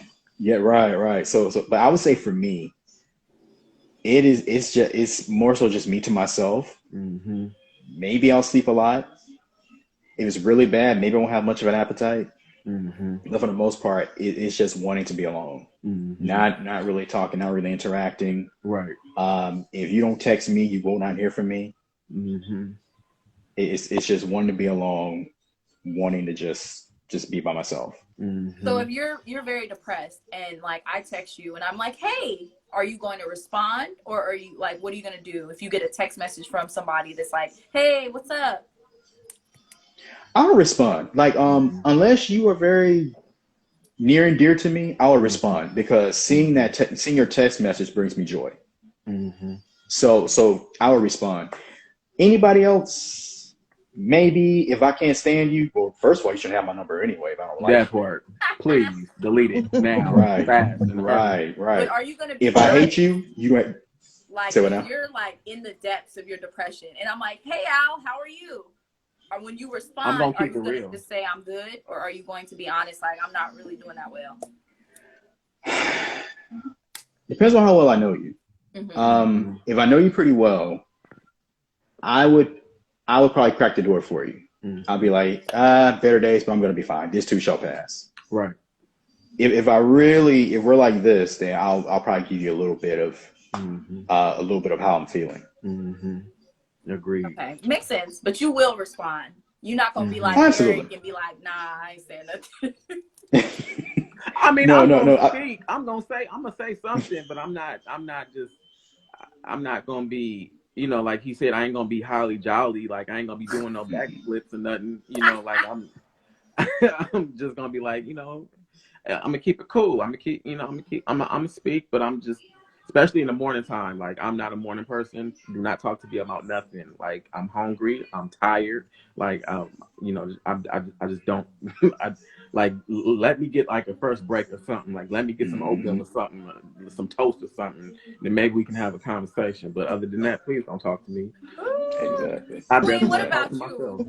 When you were depressed, how do you?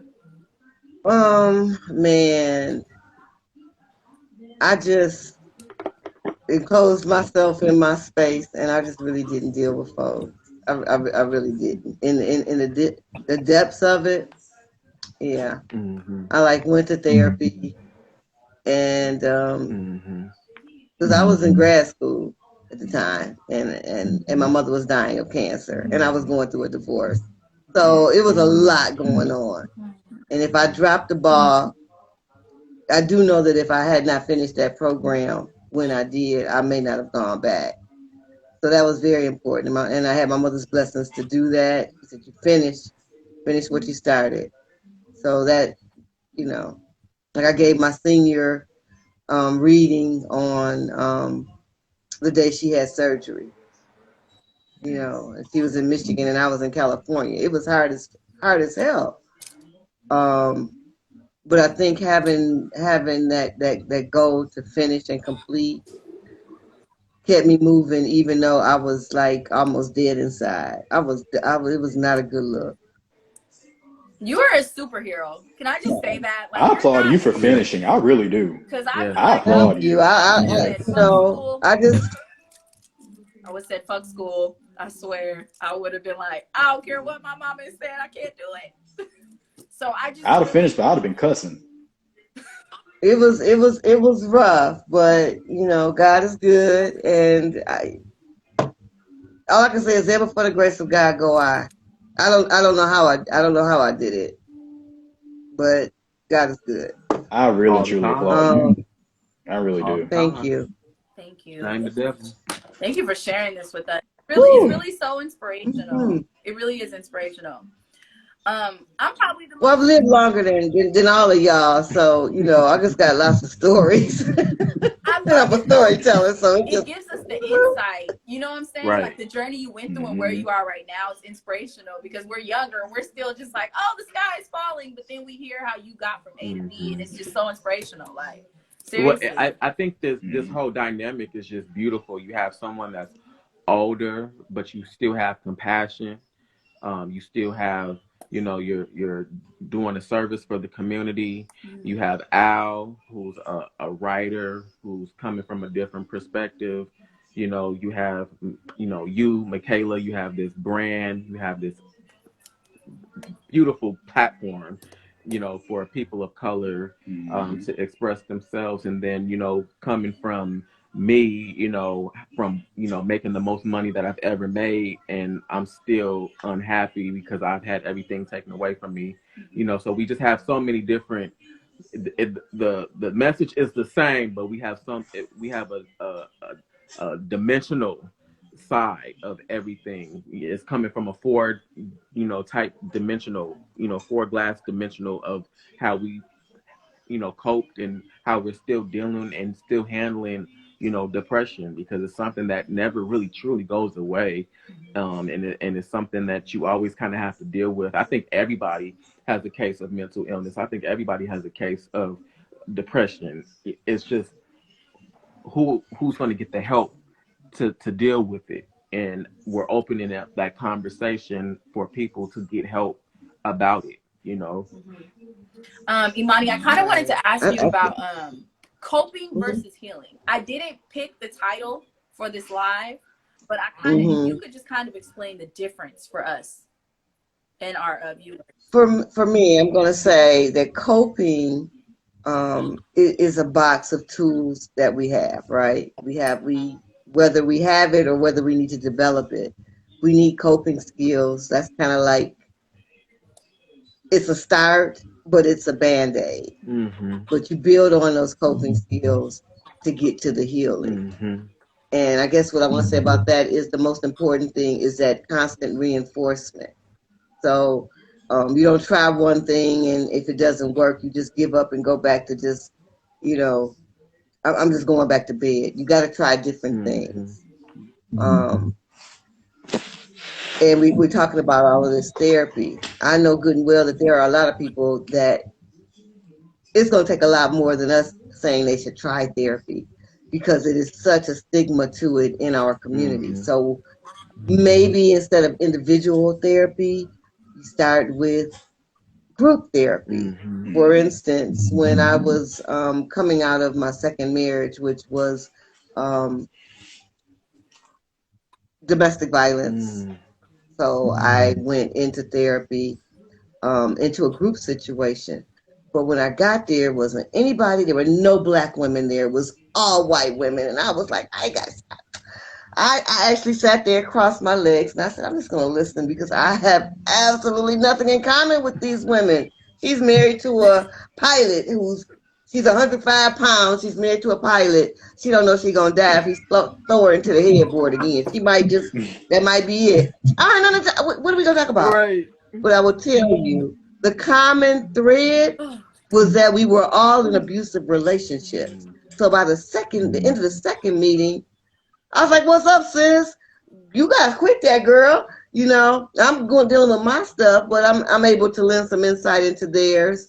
After I listened for that whole first meeting and the whole second meeting, I didn't decide to open my mouth until the end of the second meeting.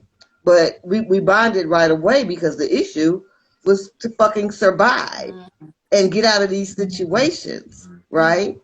And get our lives back and take our lives back. And so I say that to say that even if you're not ready for individual therapy, consider doing a group where you can just sit and listen. You don't have to say anything until you're ready. And if you're not ready, you can always just sit and listen. But there is something about, as you all know from support systems, period, just getting different points of view from, if you're in a group for domestic survivors of domestic violence, then everybody is kind of on the same page. There's some overlapping. And so even if you don't open your mouth, you're able to hear, damn, that happened to you too? Dang, that happened to me last week. You know? And so we were really able to bond that way. And then there were two therapists running that group. And the black therapist, because she was the only other black woman in the room, she pulled me to the side. She said, the group is cute. I want to see you on an individual basis on Wednesday. Because you're not going to sit here and run this group and you ain't dealt with your shit. Sorry, ma'am. Come on and do individual with me, and you can participate in the group with everyone else. Sound good? I said, sounds great. Because I knew I was messed up. And you know, that's the thing, when we haven't done the work fully yet, and we giving advice, Right. that's dangerous. Right. Yeah. Right. That's dangerous. Right. Because I've gone to Black Family Development for marriage counseling. And this brother told me to stay in this marriage. So I actually stayed for a few more months and longer than I needed to, based on this pastor telling me he wasn't He wanted to quit. the one, he wasn't dealing with that violence. Right. Mm-mm. Right. Wow. So it's real important that the pairings be right, that the therapists be right, that the group be right.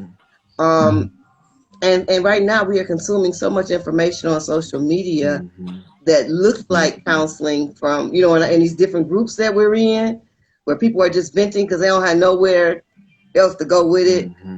An example is in that one of the natural hair groups I belong to. It's over like 300,000 women in there, right? And everybody has a different opinion when these folks pose a problem. And they're coming in there with some serious stuff, I'm pregnant. I'm not sure who the daddy is. I'm going through stuff with my husband, but I got a boyfriend. It's just too much going on, and they're getting all these different opinions where it might be better for them to hop off of social media. That's a start. They're not scared to share and find a group.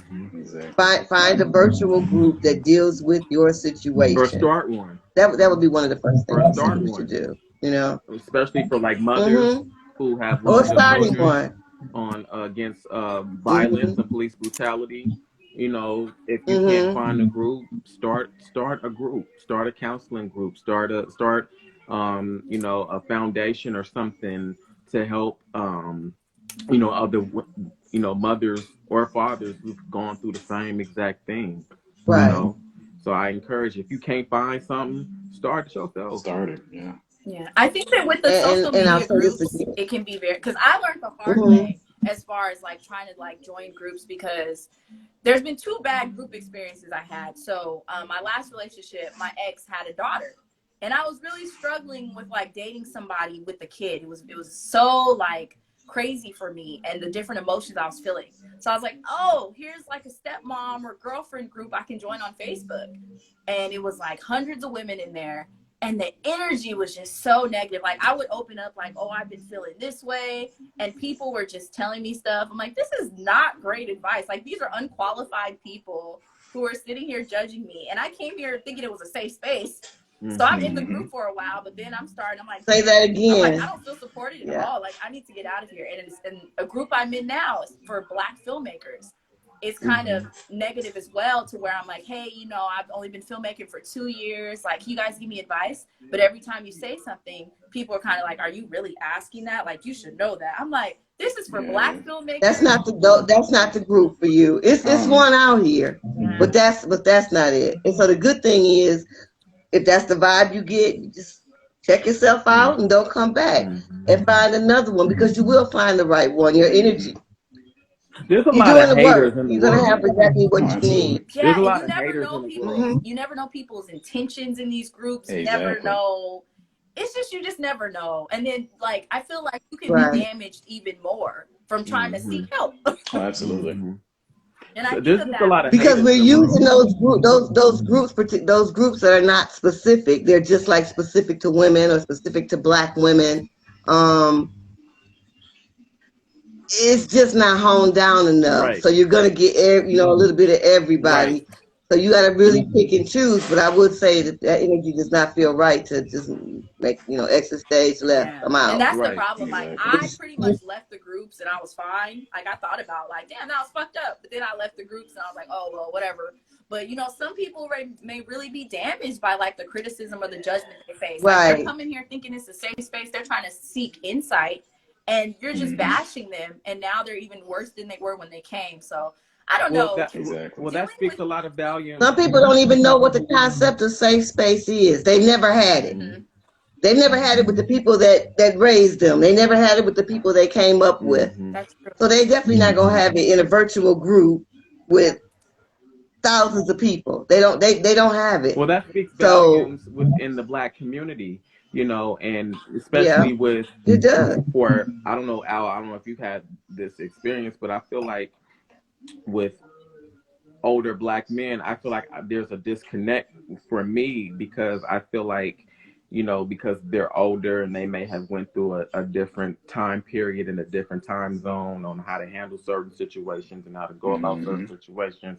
It's kind of like they almost look down on the younger generation, and they, criticize and they judge the younger generation. And it's just like, I feel like our community, we need that's the healing within ourselves.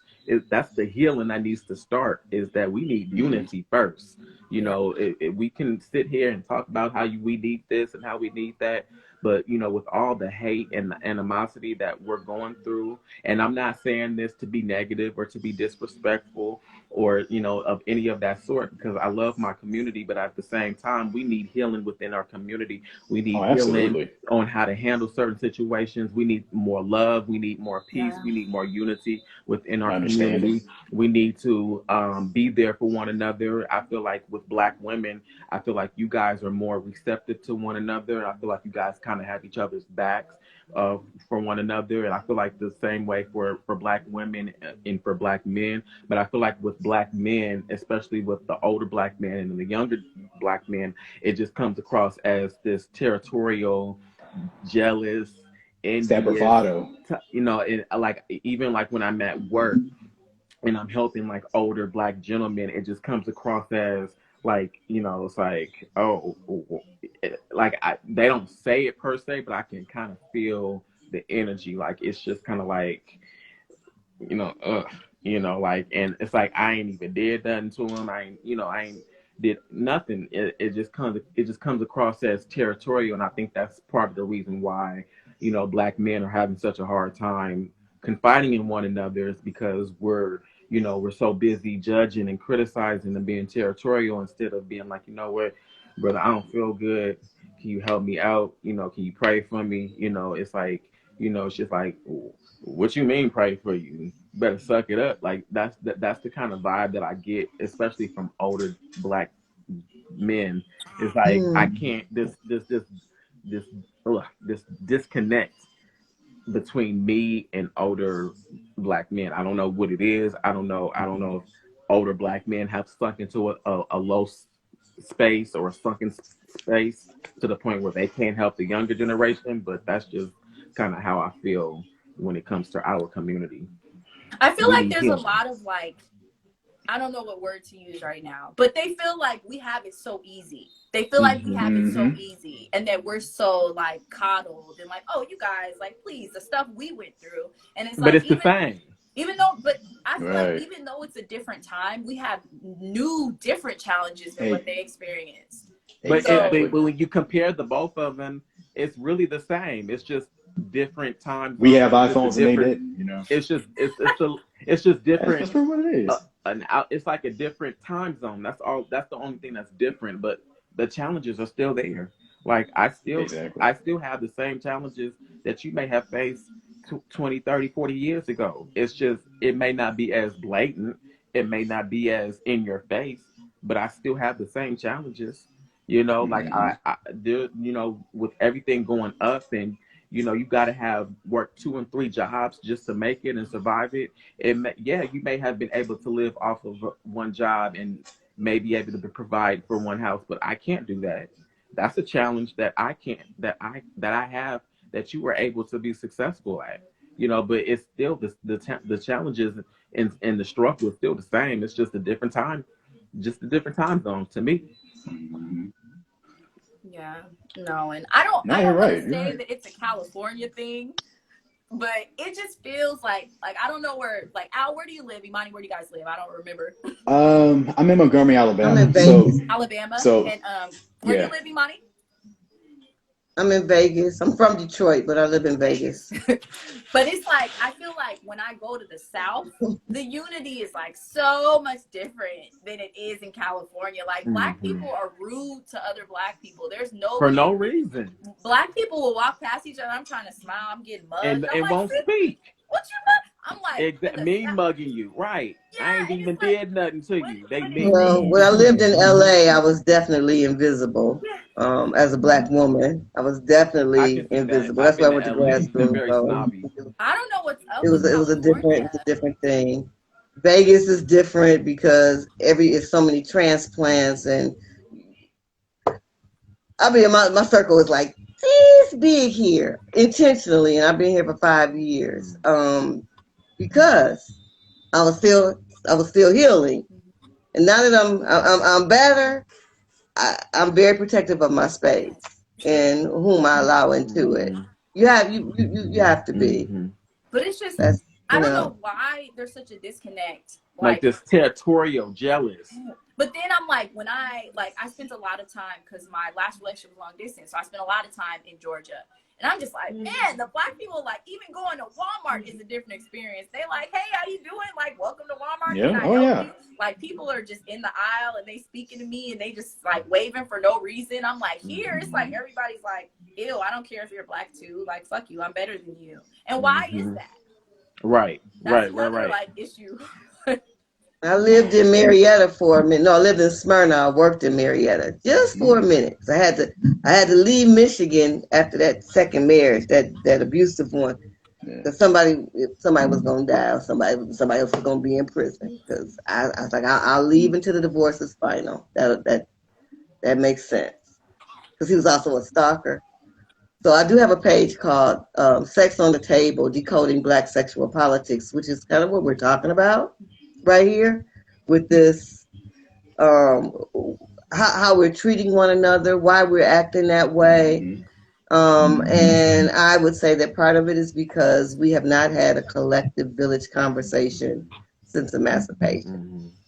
We just been figuring it out, living with cultural schizophrenia and figuring it out as best as we can. And we really need to tighten that up because the ones that are coming up behind y'all, my grandbabies, and I got 5. So I had to really look at, even with my experiences with men and my queerness and all of this, I had to look at this now. I have 3 grandsons. So my feelings about and attitudes about black men had to change because I now have a say in how some other folks turn out, right? Yes. In terms of, so when we know better, we do better is my point. It's all we got so much work to do. We don't know how to. We don't speak to each other well. We don't. It's like We don't. When I say well, like good morning. Good morning works for me. I don't need, I live right off Las Vegas Boulevard. I'm not a hoe, not anymore. So I don't need to hear, y'all caught that right. Not anymore. I was out there. I was like, so good morning works for me. Right, yeah, I said it. I caught that, but I wasn't gonna say it. Good morning works for me. I don't need, so how you doing? You got a man, I don't hear all that. I'm really focused on just getting across the street safely and getting back home. We're not doing all that. Good morning works, leave it at that. So some people can't even do that. And I don't think my expectations are too far fetched. I don't. Just say good morning and keep it moving. We ain't doing all that. I don't like how we talk to one another. Period. And that is something that I do miss about being, for the South and how folks are somewhat better in terms of just being cordial. I'm like, you don't even have to speak. Just give me a smile. Just give me a little, like. Right. How about we just get back to basics, like all the way around. We so complicated now, It's awkward. It's like if you y'all can't even go on a date without it being a big old thing. I mean, everything is analyzed to the nth. I am not sad to have removed myself intentionally from this whole dating situation. I refuse. I just refuse. I'd rather do me than do scurvy. I'm like, Chad, that's a whole other conversation. It's like you can't have on nothing nice without people. I love me better than that. Saying something nasty or mean mugging you. It's like it's just crazy. Like you can't even walk down the street. There's a lot people going on. Mean mugging you and all kind of stuff. It's like I can help you get it if that's what you want. Just say that. If you want it that bad, I can help. If you need a few dollars, I can give it to you. It's just it don't cost you nothing to speak to one another. You know, it really And you don't. never know, like somebody could at that moment, the waitress at IHOP could be thinking about suicide, and you give her a compliment, you could save her life. You never Right. know. It costs nothing to be a Exactly. decent human being. Exactly. Kindness and compassion costs And Exactly. nothing. it's just, I don't know. People are just very weird. I feel like social media, people are losing those communication skills. It's become very awkward. And I know that's leading to people's depression too, because you can't even walk down the street and have someone smile back at you. People are looking at the floor or their phones. Right. Right. It's really interesting, but Well, I think that it's just real important for folks that are doing the work to continue doing the work, even though it looks so bleak sometimes. We got 11 folks that stopped whatever they were doing tonight to join the conversation and hear what we had to say. Thank you all. We certainly appreciate y'all for coming through, because you could be doing anything else right now. And we're just trying to raise the vibration. And I think if we make, just focus on raising the vibration and making sure that we are surrounded with like-minded folks. And which sometimes it's all about that balance, because if you are reaching out to folks who need the help, they may not be where you are. They're probably not going to be where you are on this journey. And having that compassion that we just talked about. That's the whole thing. Like, I don't think I'm better than nobody else. These degrees at the end of the day don't mean shit. I've never, which is why I have pivoted into coaching, because I'm not going back to play that game with these folks no more on a job. I just don't have it. I don't have it. I don't have the emotional capacity. I would rather spend my time, what time I have left, helping my grandbabies be the best that they can be, and helping people who want to heal. As a former college instructor, university instructor, it was different than being in the public school setting, because folks were paying for it and they wanted to be there. That's the type of energy I need. People that want the help. I don't want to force you. I don't want to twist your arm. It's not. You decide whether you want to change for the better and improve your life and improve your attitude and feel better inside, and not be walking around smiling on the outside and you all fucked up on the inside, twisted into a pretzel, because you're trying to please everybody and you worried about what everybody thinks. At the end of the day, it only matters what you think about you and how you treat other people. That is the best. That's it. The rest of it, just throw it out, roll it all up and throw it away. Right. It's a wrap. And what people think of me is none of my business. Whether it's positive or if it's negative, that's none of my business. What I think of me is what matters to me. When I wake up in the morning, I love me. Anything else outside of that is a plus or an extra. But as long as I make sure that I love me and I'm taking care of me, and that the higher power loves me, then that's all that matters. Whether you love me or hate me, that is your business. I really can care less. I'm not concerned about what you think of me. What I think of me matters to me. And that's all that matters. That's right. Anybody else's or thank you for liking me, but you can switch up tomorrow and don't like me. But if I'm like 365 days of the year, regardless. Right. So I'm a Gemini. I don't know which half you like anyway. So I just figure half people gonna like me, half not. I'm not sure if they liking the C or the Armani. I just can't worry about none of that anymore. I can't. And I think honestly that, like, Eric, what you said is so important. Like, I just started reading Live Free by Devon Franklin. And there was like this exercise where we're talking about expectations, and they're saying, are you living based on the expectations of your church, your family, your friends? Like, what are you, like, the stuff that you're doing? Make a bullet point list. What things are you doing for other people? And I was very proud, because I'm like, honestly, like, everything I'm doing is for me. Like, I don't give a fuck what anybody thinks I should be doing, anybody's input. Everything I'm doing is things I want to be doing. And I know that I only got there from going to therapy. February makes 1 year that I've been in therapy.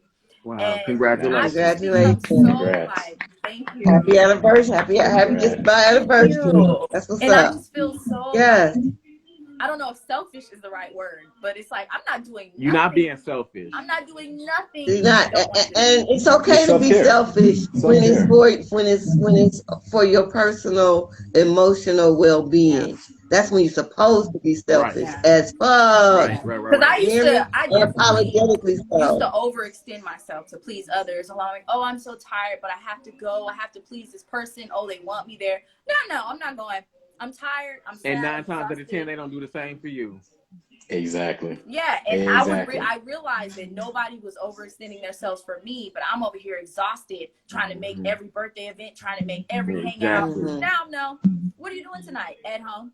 Because I want to. That's one of my workshops. So I'm very 7 proud of ways to myself. stop people pleasing. Yeah, oh yeah. And it don't work. I was Yay. a It people don't work. pleaser. Yeah. I was a people pleaser, and I feel like it almost killed me. But now I'm like, nope, I'm not doing anything I don't want to do. I know I still have to work on my self-love, but as far as like doing stuff for others, no, ma'am. And I feel like a weight has been lifted off my shoulder because I just don't care. Like if I don't show up or if I don't hang out with you and you feel some type of way, That's you. that's you. That's not my problem. Yeah. Right. And notice the amount of hate and dislike that you're gonna get when you start putting yourself first. Oh yeah. When you start putting yourself first, that's when you really realize who your friends is and who your enemy is. Who And she thinks she is? Who you think he is? And I've lost a lot of friends in the last few years. Excuse me. And I really was like, dang, like what did I do wrong? And I'm like, I didn't do nothing wrong. Okay. Put yourself first. I'm growing. I'm evolving. I feel happy about the choices I'm making. And if they don't want to be in my life anymore, that's them. Let them walk. They want me to be there in the beginning. Right. Exactly. You realize and not who your friends everybody's are meant and to your be there enemies forever. are. That's another thing I think a lot of people try to, oh, I've known her since I was 15. No, not everybody. That don't mean nothing. Loyalty don't mean shit.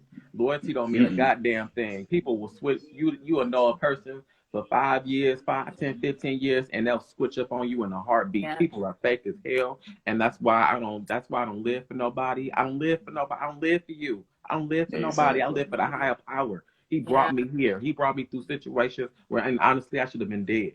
And I'm still here, and I'm still trucking, and I'm still not going nowhere. And you better watch out because I'm coming through, and I'm coming and when it comes, it's gonna come hard, and it's gonna come successfully, and you're gonna be like, damn, how you do that? Don't worry about how you did it.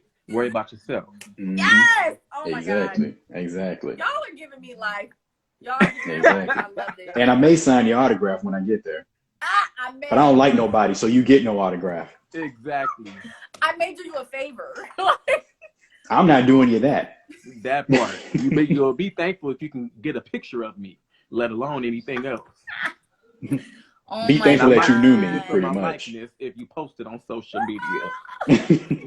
Well, thank you guys so much. I don't want to keep y'all all night. This was an amazing discussion. I feel so, oh my God, my heart is so full. I feel like everything that was discussed, hearing the different insights, the different advice, the different perspectives was so nice. Y'all see the comments, everybody really enjoyed. They've been coming through. They showing out. I'm looking at. They do. Thank you. Okay. Oh my God. Thank you. To the 10. Thank you so much. Thank you. Thank you. Thank you. Yes.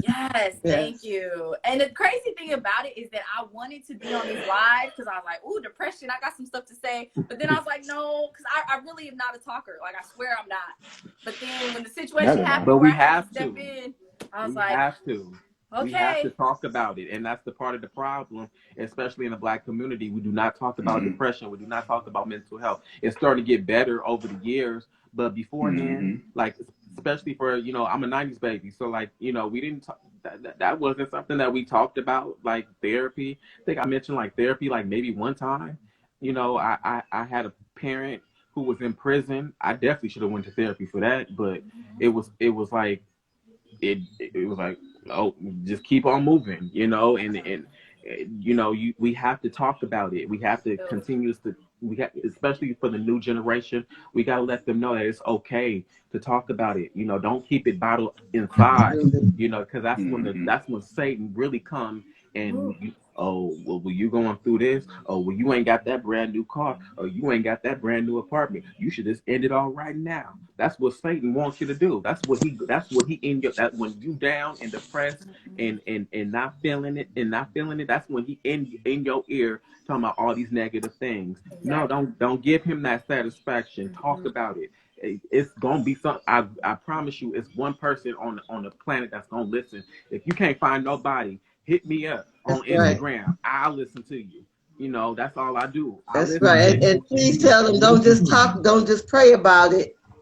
Talk Talk about about it. it. Don't just, And you're part of the not gonna problem. just pray depression away. That is a fallacy Right. In our that the community. Black church loves to pass on to us. And it keeps us stuck. It does. Sorry. We've been stuck for I'm 400 sorry. years. We can't afford to be stuck I'm another not sorry. It's 400. true. We've been stuck already. You'll be stuck and just as depressed, and then they'll be putting, visiting you maybe on the sick and shut in because you're not even coming out no more. Right. Woo, So man, that second man. Okay, we gonna have to have another Toxic talk. churchtivity. We're gonna have to have another talk about the Black church, okay? Yes. Ooh, right, we look, must. No, but look. I Because feel as a like queer Black woman, I can tell you that church is not a safe space It's for really, all God's children. it's really a moneymaker. It's a capitalist. Oh, We absolutely. won't talk about that Absolutely. right now. that's gonna be And a I'm future all out talk of orange juice. I I wish got I some had tea. I'm ready orange for that juice one. to I got pour, some but I'm ready tea for to that say. one. But no, honestly, I feel like how they say everything happens for a reason. Like I was thinking, like, oh, I should be on there, but like, no, no, it was a reason. Like It was you a said, reason for you to It be was a here. reason. I've never like said this stuff out. Like I've said it to my therapist or like in my head, I know what's going on with me, but I've never just gotten on a public platform and discussed it. Right. So Same this here. was just really nice. I'm like Al. I don't tell my business. Thank You you know. guys. Awesomeness. Say I'm what, like Thank you bro? Al. I don't guys. tell So my again, business. you're gonna grab Julia Cameron's The Artist's Way. Oh yeah, I wrote that I'm down. gonna do my shameless Let plug. me put it in the Root group. Work. What's the book We're gonna called? have to do a virtual interview. Yes. Okay, let's get it, Okay. Eric. This is It's called The Artist's Root Way. Work, Triumph over Trauma. I need to order Yeah. Before Root Work, Triumph over Trauma. It's available on Amazon. Okay. But if anyone is interested in a signed copy from me, just DM me on IG. I will be mailing out hard copies that people want signed. But you can get the hard copy, the paperback, the ebook on Amazon. The audio recording engineer still has that. That'll be ready in a couple of weeks. Congratulations! But Congrats. thank you. We got hand claps. Like this is my baby. This book probably kept me out of prison. I just it was rough. It was rough. It was some days, it might help right? somebody else stay out of prison. Exactly. Right. That's real talk. no, I Because love it. Definitely with mental illness and depression and anxiety and all that stuff hits, and you just sitting there in your head, and your coping skills aren't working, that's when people start hitting the and you got that other voice talking in your head. You really have to address that. If not, we know what the alternatives could be. You're gonna hurt somebody. Hurt yourself. You might hurt yourself. You're gonna do something just off the cuff, whether that's picking up the phone and calling somebody and getting everything off your chest in one fell swoop that should have been handled a different way. Again, setting those boundaries, having those coping skills, and those positive that positive toolbox to reach in and pull those things out as needed and using them as we need to. I think that helps with the healing. It is a part of healing. And the healing, if you have been traumatized, is ongoing. You're just not going to wake up on January 4th next year and it's just all gone. Right. Because of things called triggers. Right. Whether that's a smell, somebody looked at you the wrong way, somebody said something to you the wrong way, somebody knew something from the past that your family ain't told you, but everybody else know, but you don't know, and people looking at you crazy. Or conversely, the family decides somebody starts a rumor or a lie and everybody goes on to it because you've been a different thinking one anyway, and you thinking outside the box trying to do your own damn thing when they know everybody in the family has kept the same job for 50 years. How dare you? And they miserable. How dare you? The audacity. Right. The audacity. They're called right. Your own family. Do you anyway? Do you anyway? so and well do it with grace and do it with style, and just it just comes down to self-love. You gotta love Once yourself. once we really understand what that means and gotta love how yourself. immovable you have to be in that stance, turn down a lot of stuff that you would have gone for the okie doke before. You'd be And like, that's the nah, reason son. why so many people put up with so much stuff is because they don't love themselves. Because if you love yourself, you Mm-hmm. wouldn't put up It with all the stuff goes. that you It put up all with. goes back to that. It literally all goes back to that. Self-love. But all right, It does. guys, thank you. I All want to right. open. Thank You you, guys, sis. I Thank enjoyed y'all. this. y'all Brother. have any Can y'all shout send, outs? Thank you can you all. send me the live? Y'all I'll try to fix it up and air it on my radio show. Oh yeah, I found out there's a way Oh, you can man. like get the Mm-hmm. audio, so we gonna tap in. Do you Oh, guys have yeah. any other shout outs? You know, we talked about Imani's book. Do y'all have anything you want to say to the people? Any shout outs? Any information you want to share? No, I know just anyone that read my articles and tune into these lives that I know personally or you follow me, thank you so much. Like, it is greatly appreciated. Thank you Yeah. for all y'all support. Thank y'all so much. You know, like the King's And shout out to Corner. you three. King's Corner will be back soon with Mr. Bond Chronicles and OG Breath. I know he was tapping in earlier. We talked about some really great content. We're also on YouTube, King's Corner Podcast, Anchor, King Corner's Podcast, and then I have my own radio solo show, Do Rags and Conversations, which airs on 96.9 KGPC radio, based in Oakland, California.